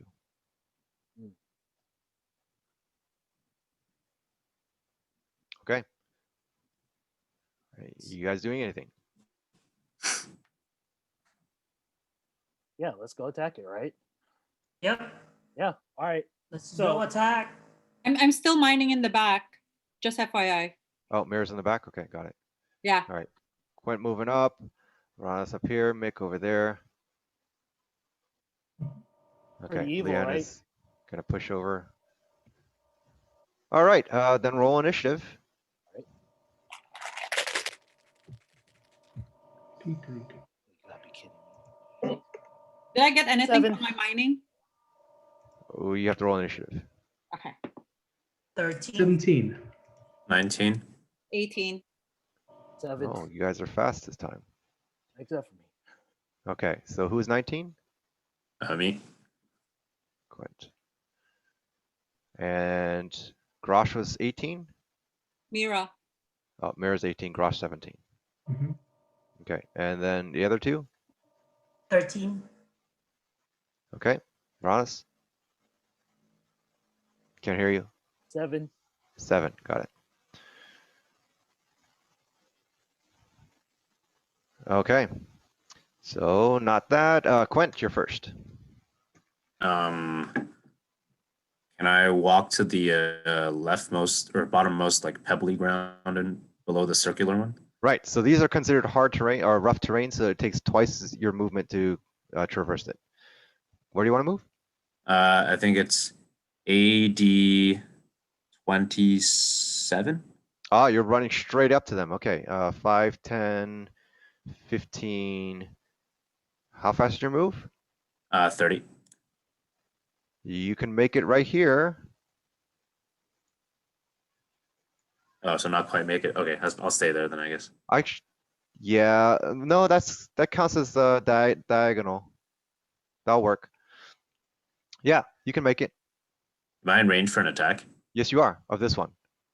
Okay, can I try 2 attacks on the circle one? Yeah. Well, I actually have a dex weapon now, so see what happens. All right. All right, first roll is a 25. That's gonna hit. Damage is 8. 8 points of damage. What's your weapon? It's a rapier. Rapier. Okay. Produce this long, thin-like sword. You stab into it. You go right through its arm and into the wings and slice downwards, and it screams. Next attack. Let's see. Oh, this one's an 8. That's not gonna hit. Nope. Second one, you're thrusting through, and you see it move quickly, faster than you expect, as you try to make a riposte and thrust into it. Quint's done. Moving to Mira. I'm working on that stone thing first. Okay. What would that be? I guess you can either attack it or, yeah, I guess you're just doing a straight attack. Okay.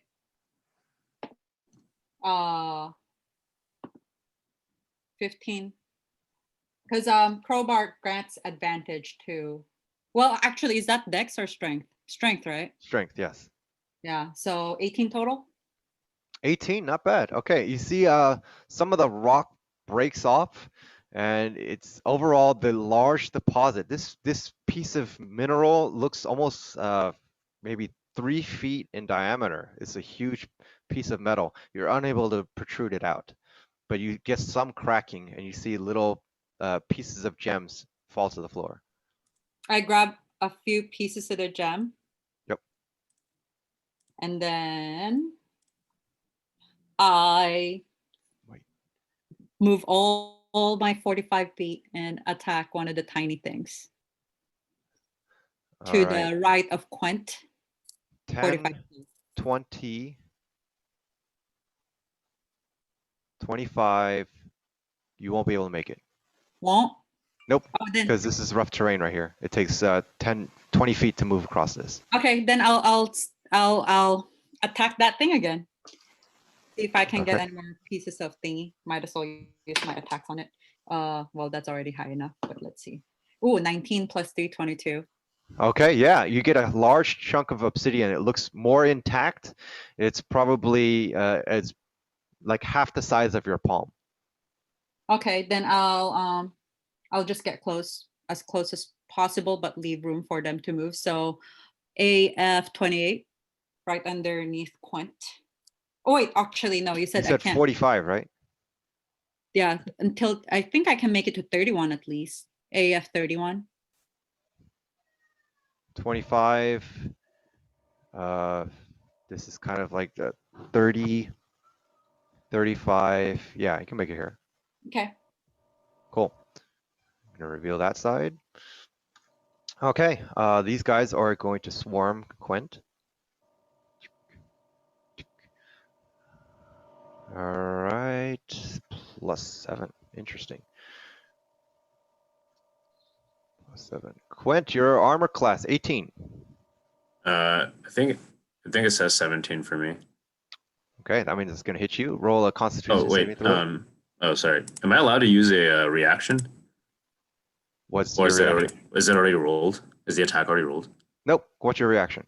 Oh, can I use the defensive dueling feat? What is that?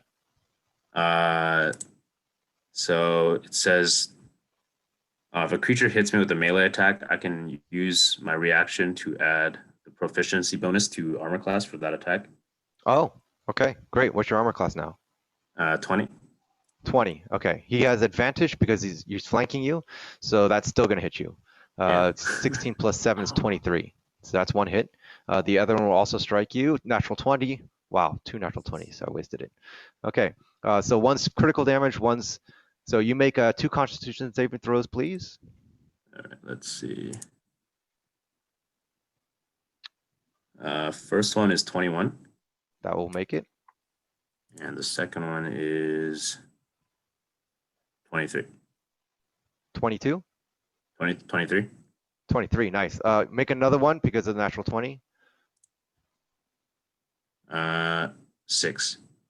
Ooh, ouch. Okay. You only take 3 points of damage.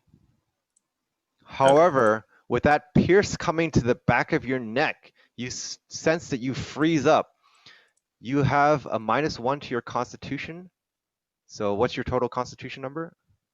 Right now it's 16 plus 3.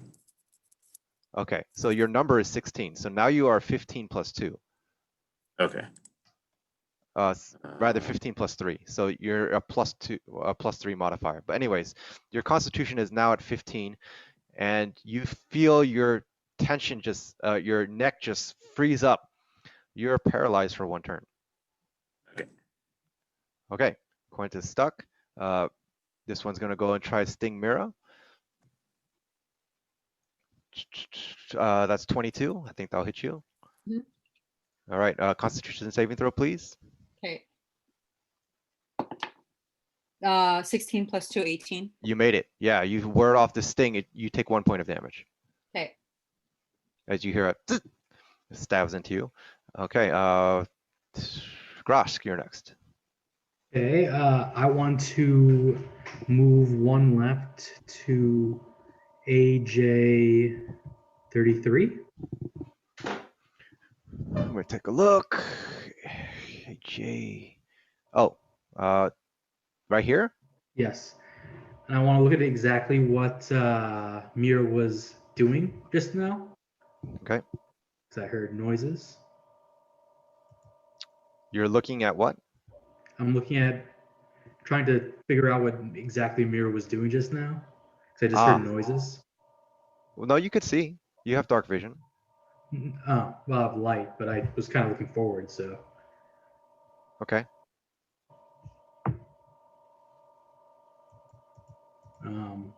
So do I notice what she did, or? Because I'm curious. On the rock? The player knows what she did, but. Yeah, so you're looking at the rock, or you're looking Yeah. towards where she ran? I'm looking at the rock. Oh yeah, you definitely see her that she was excavating it, and there's Huh. some reminiscence of the gems that are lying on the floor. Other than that, she just ran off to the darkness towards the direction where Quint was. So yeah, no, I'm actually going to do an examination on the rock. See if there's anything weird there. Okay, so I guess nature check then, Mm-hmm. and we'll do this guy next. Total of 9.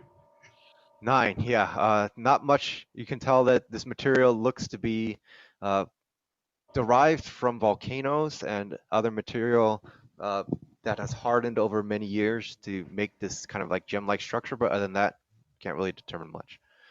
Okay. Okay, Gross, any movement? Sure. I'll try to make my way forward as further I can to the left of. Can't see that too well, but I'm pretty sure that's Ranas. Yeah, you can easily. How fast is your move? 30?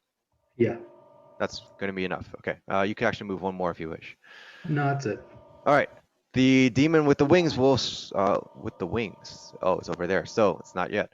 Mick, you're next. You're muted. Can't hear you. Muted. Muted. Thank you. I want to move to AF 27.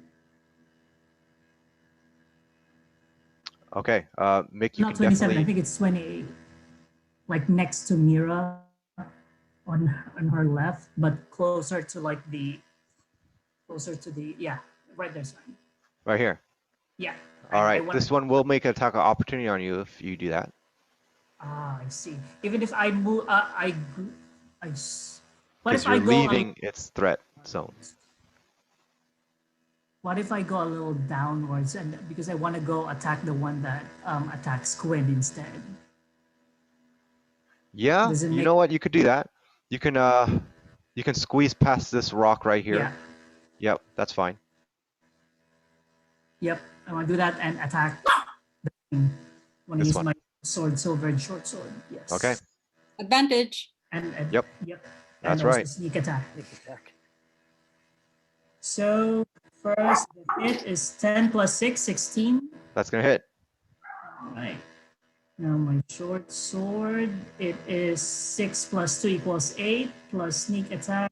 Dead. Already dead. Oh, dead already. Okay. Yep. Awesome. You just stab it. It's just. And that's it. Awesome. You get a little skewered mosquito on your edge of your sword.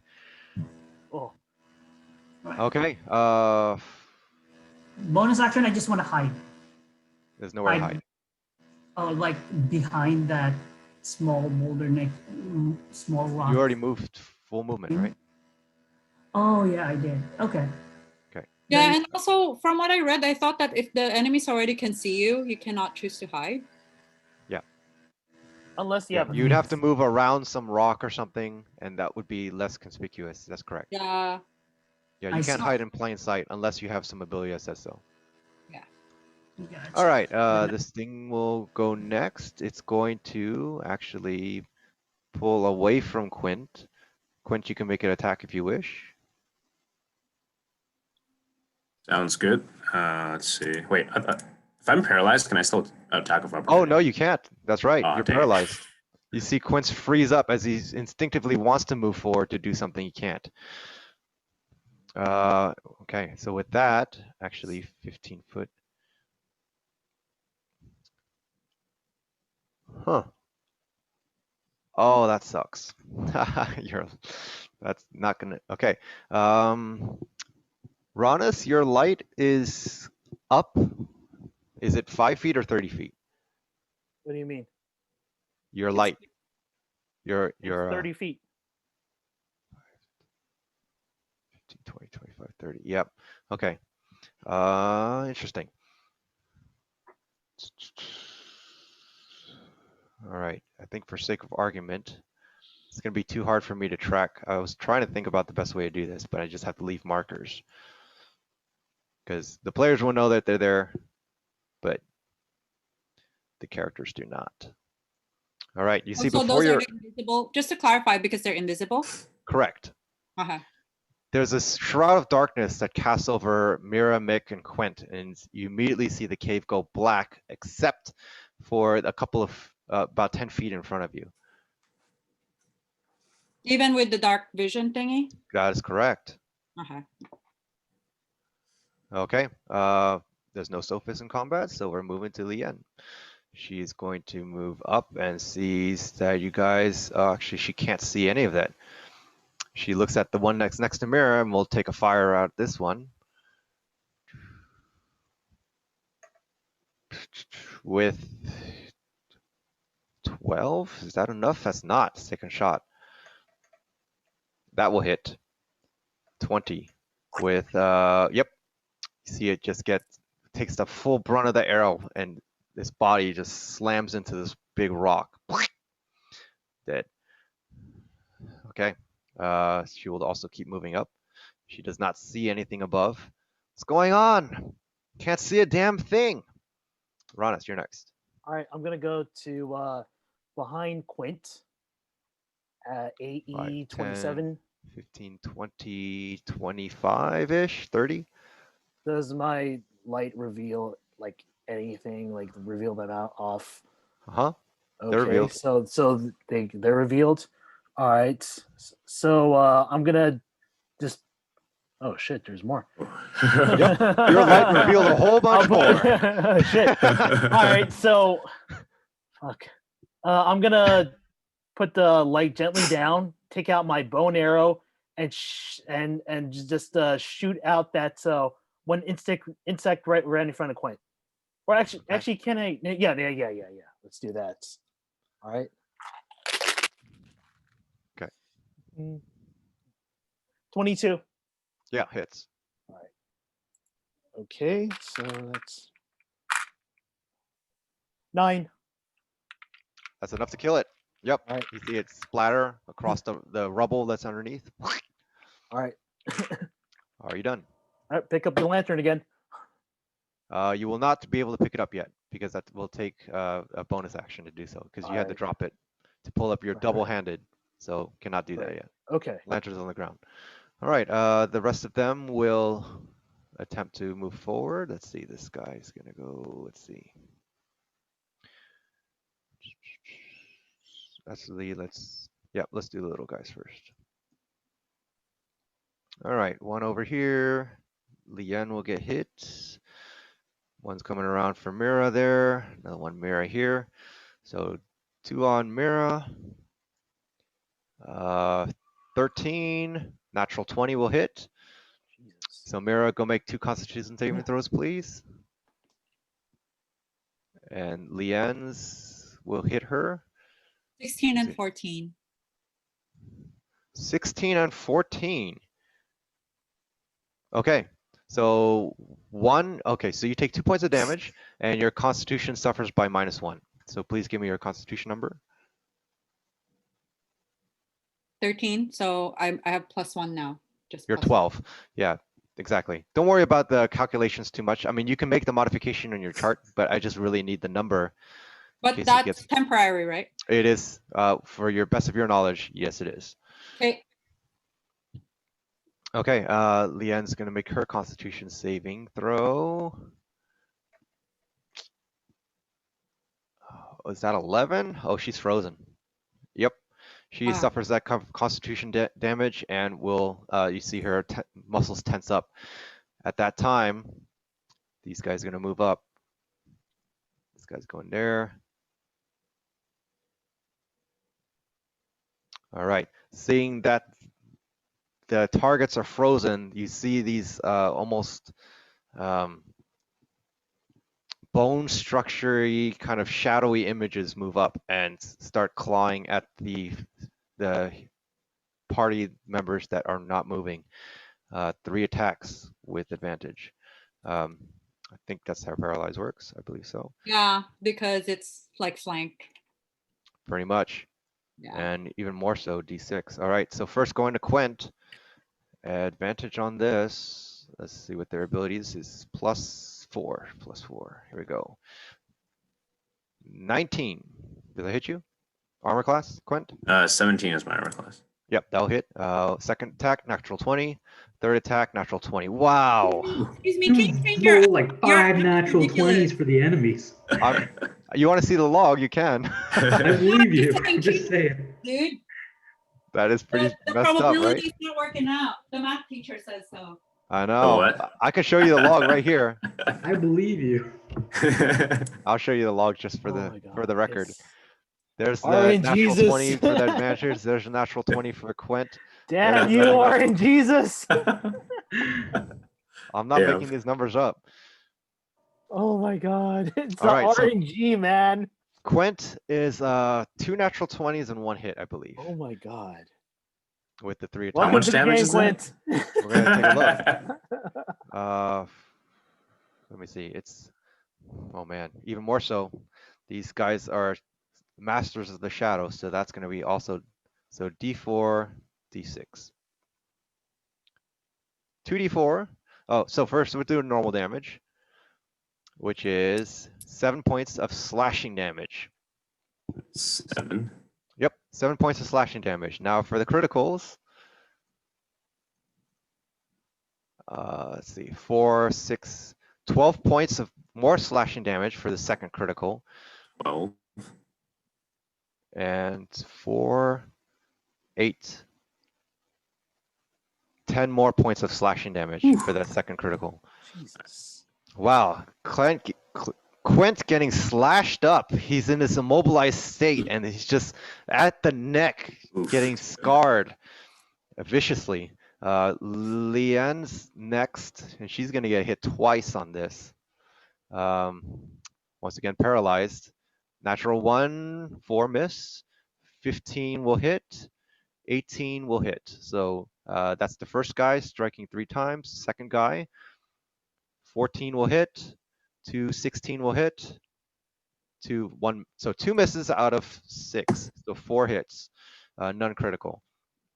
She is going to take, let's see, 40. Let's just do it this way. 46 plus 4d4.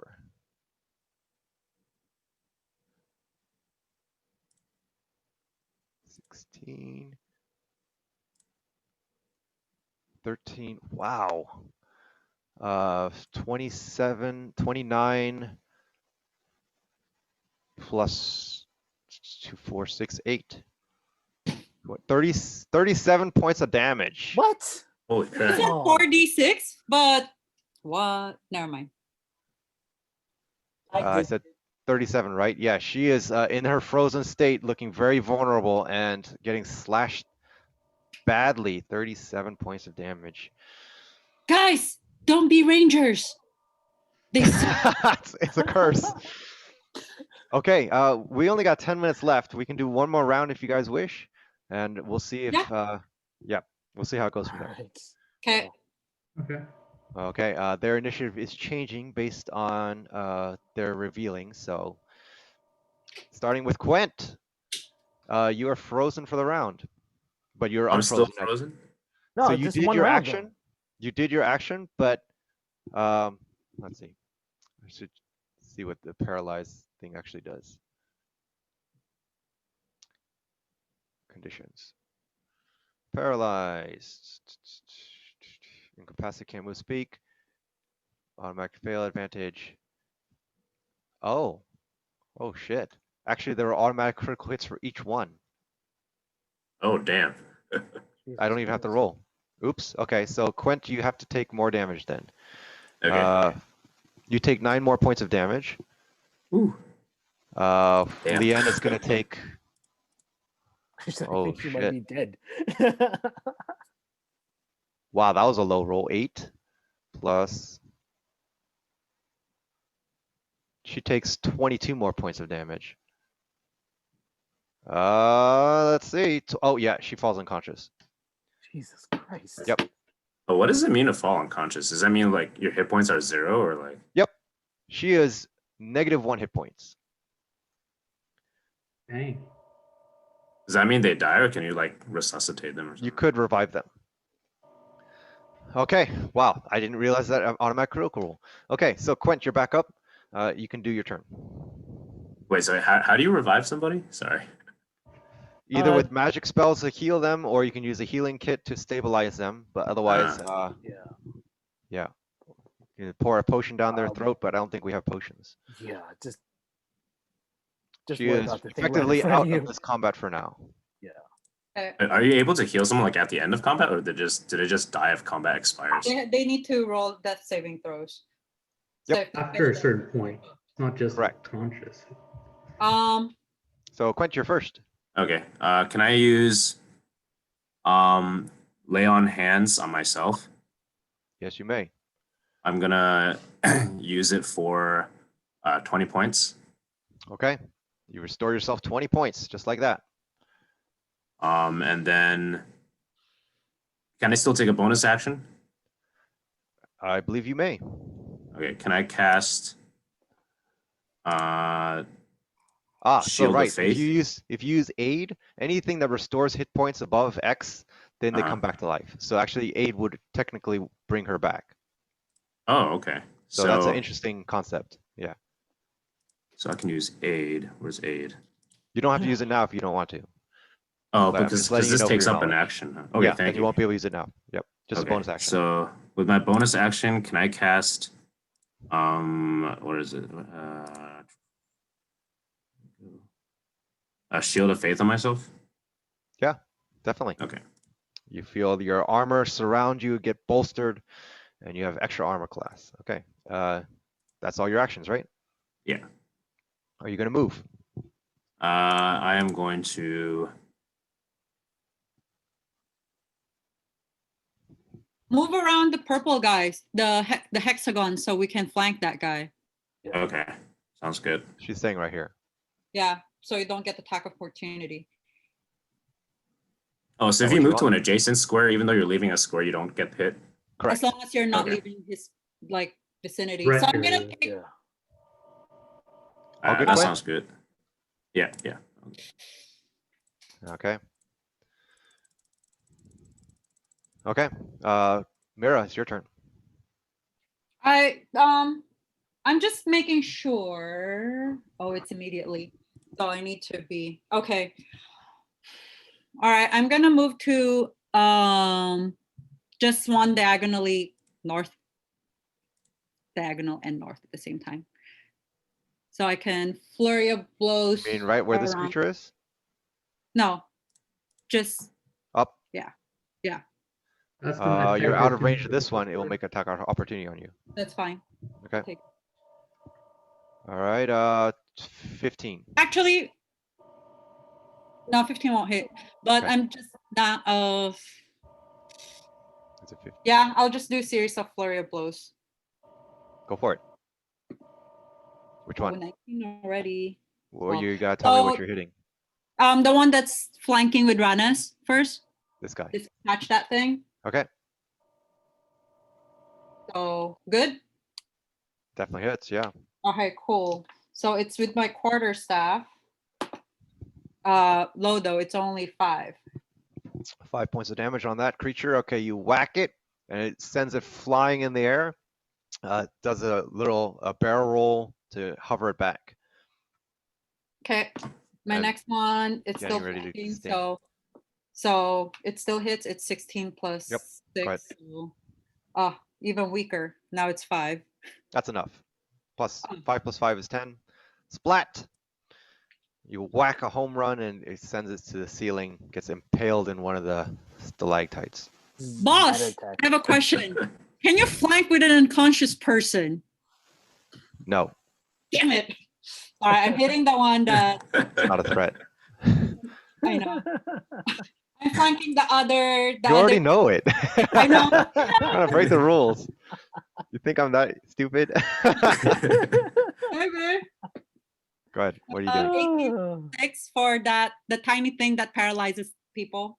Okay. So that hits it. 18 plus, what is it? 18 you said? 18 plus 6. Yeah. So, Go ahead. but this one is just my 5th, so it's only a d6. Yeah, but it's Okay. stronger. 7. 7. Not enough. But yeah, Okay. you My smack last it, and it's bends its. Go ahead. 13 Then plus this- 6, 19. The same guy? Yep. 4. Smashed.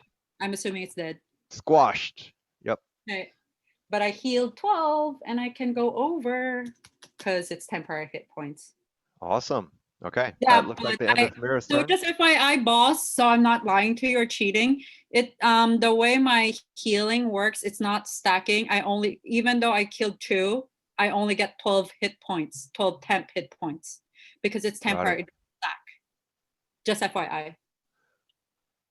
30 feet for this guy. Seeing, oh, actually interesting. It's not good position.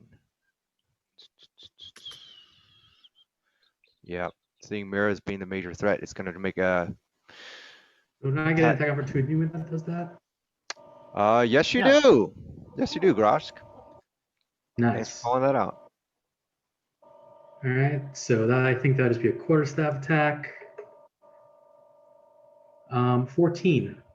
That just misses. Nope. As you swing, the wind kind of pulls it over to the side and it makes its trajectory fly. It's going to try attack Mira with advantage. 17. Oh, yeah, that's my armor class. Ah, too bad. It doesn't hit. Save it throw for you. Okay. Oh, it's -1, so I only have +1, right? I guess so. Oh, it's a 19 +1 though, 20. You made it. Yep. Nice. Save off that poison. You do take 1 point of damage as it Okay. pecks you. Okay. That guy's done. Grosh is next. Okay, so I want to move up 1 space, and then I want to see if I can't hit. No, to AJ 30. I guess it would be like against the rock.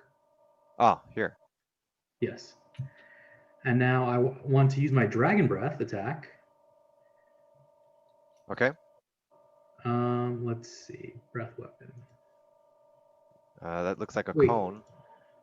Yeah, but sorry, I thought it said something. It said 15 on one side and 30 feet on. Oh shoot, it's longer than I thought. Yep. Yeah, never mind then. I'll stay there, but I'll cast just a firebolt on the purple square. Got it. For some reason, I thought it was 15 feet. Okay. 12. 12 hits. All right. And then the damage is 11. Oh, 11 points of damage. You see its body light up in fire. Yeah, it's burning and trying to move away. You see the shadows just flicker, and it's still alive though. So, anything else? Nope, that's it. That looks like that guy. Mick, it's your turn. Actually, before Mick's turn, it's these guys. Oh no, they're purple. Okay, Mick, go ahead. All right. So the purple monsters here, they can't do poison or paralyze, right? Just the blue one. You tell me. Oh. It's your observations. I cannot give you metagame. Right. Either you remember or, yeah, you cannot ask Yeah, the DM. blue ones are the ones that paralyze. I see. So I want to attack that blue thing near Mira, the blue bug thing near Mira using boomerang. Oh, you're staying here? Yeah. Yeah, that's right. Okay. I want just a regular So, boomerang. regular attack, but you do get sneak attack if you choose, if it hits. Does it actually get sneak attack? Because I didn't attack it. Doesn't matter. You're threatening its zone. Oh, okay. That's how sneak attack works for rogues. Nice. Just So not advantage. For my hit, it's 13 plus 6, so 19. Yeah, that's going to hit. Then for my damage, regular damage, it's 4 plus 3, 7 plus Plus 1 million, dead. You only Yep. need. Got it. plus sneak attack. Splat. Roll your boomerang back.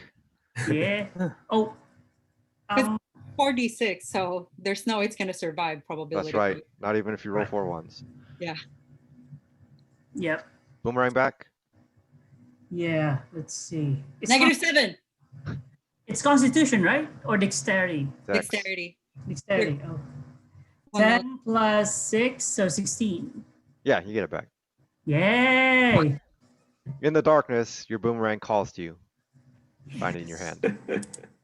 Moving. Just hold. Mick's holding out. Okay. Mick is done. That guy. Leon makes a death saving throw.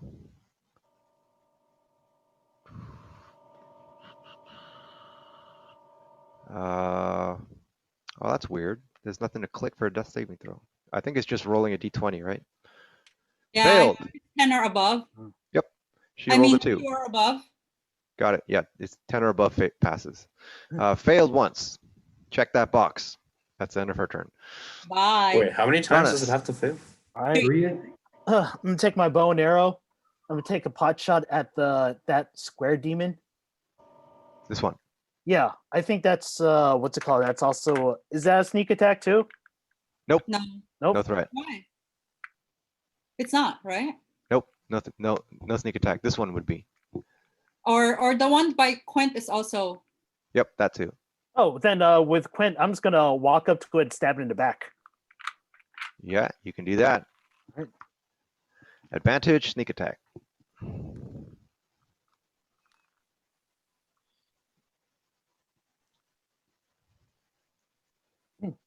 2024. Yeah, that hits. All right. Okay. Okay, so this is gonna be.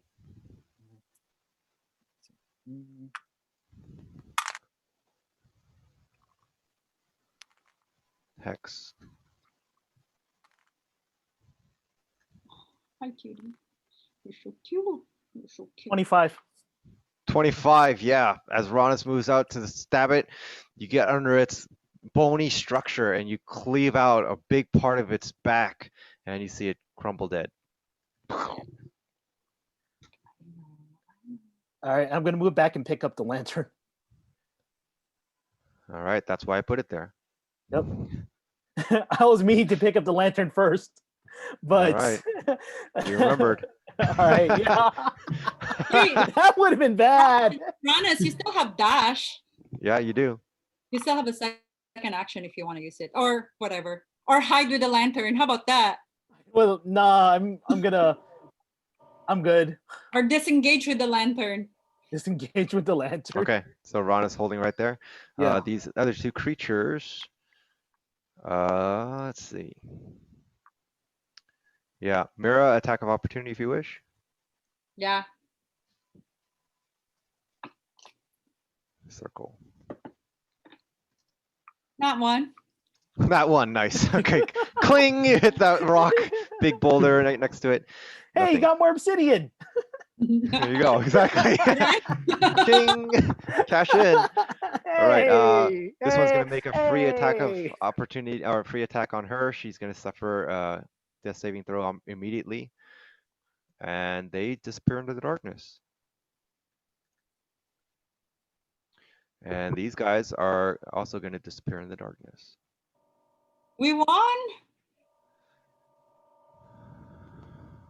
Okay, I'll write a note for myself. Okay. There you go, hidden black note. All right, everybody, that ends that round. You see Leanne bleeding out from this claw seeping wounds that are protruding out of her armor. And you guys are cascading in this huge dark area, only lit by Ronis's glowing lantern.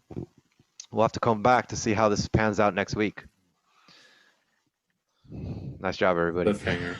Yeah, dun, dun, dun. Wait. Yeah. Can I do one thing? Can I stab just to end her death saving throw? Just do Can one. you more. what? You just want to kill her? I'm kidding. It was post game already. Post game already. Yeah, there you go. All right. She's suffering. She has two death fails. If she fails one more, she's out permanently. Okay.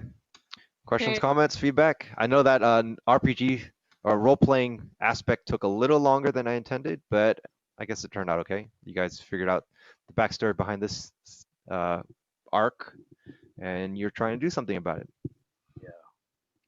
Yeah.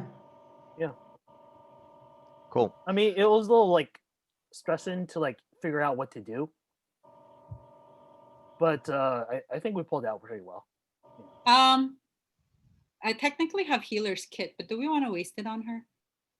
I She mean, does roll a lot of ones and twos. I can lay on let's- hands again, I think. Yeah. Here, let's just use the scotch tape. yeah. I still have 10 points of healing for lay on hands. Yeah, but just heal her one. So you still have a pool of 9. Because for future reference, like with lay on hands, you want to do it a little bit at a time sometimes. Like don't do it too much, because it revives people. As long as you have one, you can You have revive. to have one hit point, correct. That's true. Just Also, FYI. technically, she actually suffered more damage because she got She attacked. said she was so at -1, but I don't think it matters about how much under she is, though. For reviving? Wait, here's Yeah. Interesting. what happens if you haven't give a checked. dead. Oh, no, keep going. No. That's all I know. I'm not sure though. You can look it up. I can't because someone's being really. I'm I'm gonna looking look it it up. up right now. Yeah. He's being really clingy right now, so I can't type it with one hand. What happens if you give temporary HP to someone who's unconscious, and then at the end of the round they lose the temporary HP? Did it just die again? It'll be funny. We can try. Let's test it out. Jeez. Yeah, sorry, what's the if question? you regain any health, you're back. Yeah. Any health? Okay. Yeah, that's Yeah, what so I you thought. don't take negative. It's only like if you take a super heavy blow before Yeah, you instant go death. unconscious, and it blows past the threshold, you die. Yeah, so from what I know, it's like pretend I have, because I have 64 HP. Let's imagine that I have -1 right now, but I'm still technically at 0. But if the next blow is a 65, then I'm fucked. But if it's like 15, it doesn't matter. I'm still just dead. Right. But 65 means I'm perma-dead. There you go. But that's why, like, if I kept my tranquility thingy, healing one at a time helps. Just FYI. Wait, are you suggesting that you're gonna switch back? No, I like my Okay. long Can't. death. All right, okay. No, like I like my, as long as I kill one, I get 12 extra. Yeah, that's That's really pretty good. good. Yeah. Yeah. It's temp though, so I just put it on the side and that's Yeah. gone first. That's right. But every time I hit another one, it resets to being 12. Makes sense. They don't stack though. Yeah. I was debating if I should tell you. Oh, meaning if you kill multiple, you don't get. It doesn't stack. It just regains. Like, let's say I kill the next one, it just resets to being You 12. have a threshold. Got it. That makes sense. Yeah, no, otherwise it's too much. Yeah, you would have like double your health or something. Yeah, right now my HP would have been, because I killed 2, it would have been 59 plus 24, which Yeah. is ridiculous. That is ridiculous. Yeah, especially with weak ones. I'll make a note of that. Just FYI, in case you have something for your bad guys that will have 10 HP too. They don't. Yeah, and so far not so much. But these guys are pretty. Like, that just makes sense. Otherwise, Aaron can cast aid twice and just like spam it. No. Well, it still uses an action, so that's the drawback. But no, but then it won't stack. Correct. Okay. There's no stacking. That's right. But he can cast it twice to different people. That's right. Like maybe the first 3 and then the second 3 kind of thingy. Oh, 8 doesn't stack. Damn. Mm-mm. No, it's Dang. one temporary source. Mm-hmm. Yeah, good clarification on that. And I'm glad I looked up that paralyzed rule. That's crazy. That was scary. I thought it was I dead. know. Yeah. Yeah, you and Shit. the elf. Yeah. Well, the elf is technically unconscious, dead-ish. We can just Wait, elf? no, not elf. Half Well, elf. half elf. Oh, okay. All right. She's not elf. Yeah. half. No wonder why she knows of But Vixen. Vixen is supposedly a fox, according to her. yeah. I mean, we We'll know see. that she transforms and can do illusions, so we don't know like how far her power goes. Yeah, that's part of the story. Yeah. KK. Cool. Any other feedback? JC, you're good? Yeah. Cool. It was pretty nail biting, stupid mosquitoes. You guys are so nice to them in the beginning. Well, because like I don't even know if they're like friend or foe or anything like that. Like, they're just trying to Yeah. get away from the light. They don't seem like harmful. Yeah. They were emitting the dust that was making everyone sick But That then was they the were, hint. some of them were dead though. Yeah. against the barrier. Correct. And the barrier was created by Lazavan. Afterwards. Not sure if you guys put all that together, No. but there's a lot of Yeah. information. So basically, our town's barrier was hurting them, and they were creating the dust. But I figured not to say anything. Yeah. Well, help out your team. You can definitely voice Yeah, your I opinion. didn't It was know. in I thought that character they were for covered my with the character dust. noticed all that. I just thought that they were covered with the dust. I didn't know that they were actually causing the whole thing. Well, we'll still feel more about that story in a session or two. But yeah, that's part of revealing this new arc is finding out what's going on. My character won't ever figure that out ever. You think so, huh? Just It's wise, but it's stupid. It works. Yep. There you just go. burn the cave. Burn the cave. That was my plan. Should we just burn her body? Why burn the body when I can raise the body as an undead servant?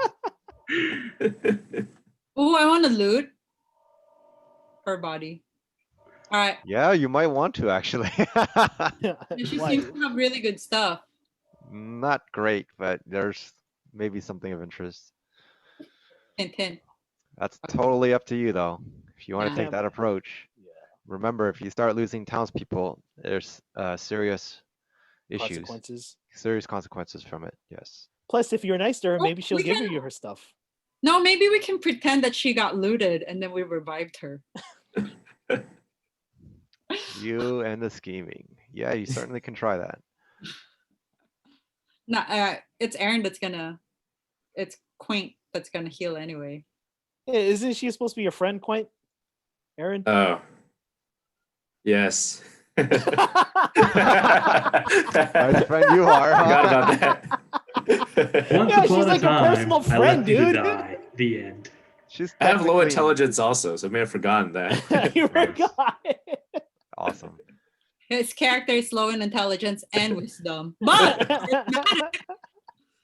You're like, I will avenge my friend. Time to scavenge her body. Nice.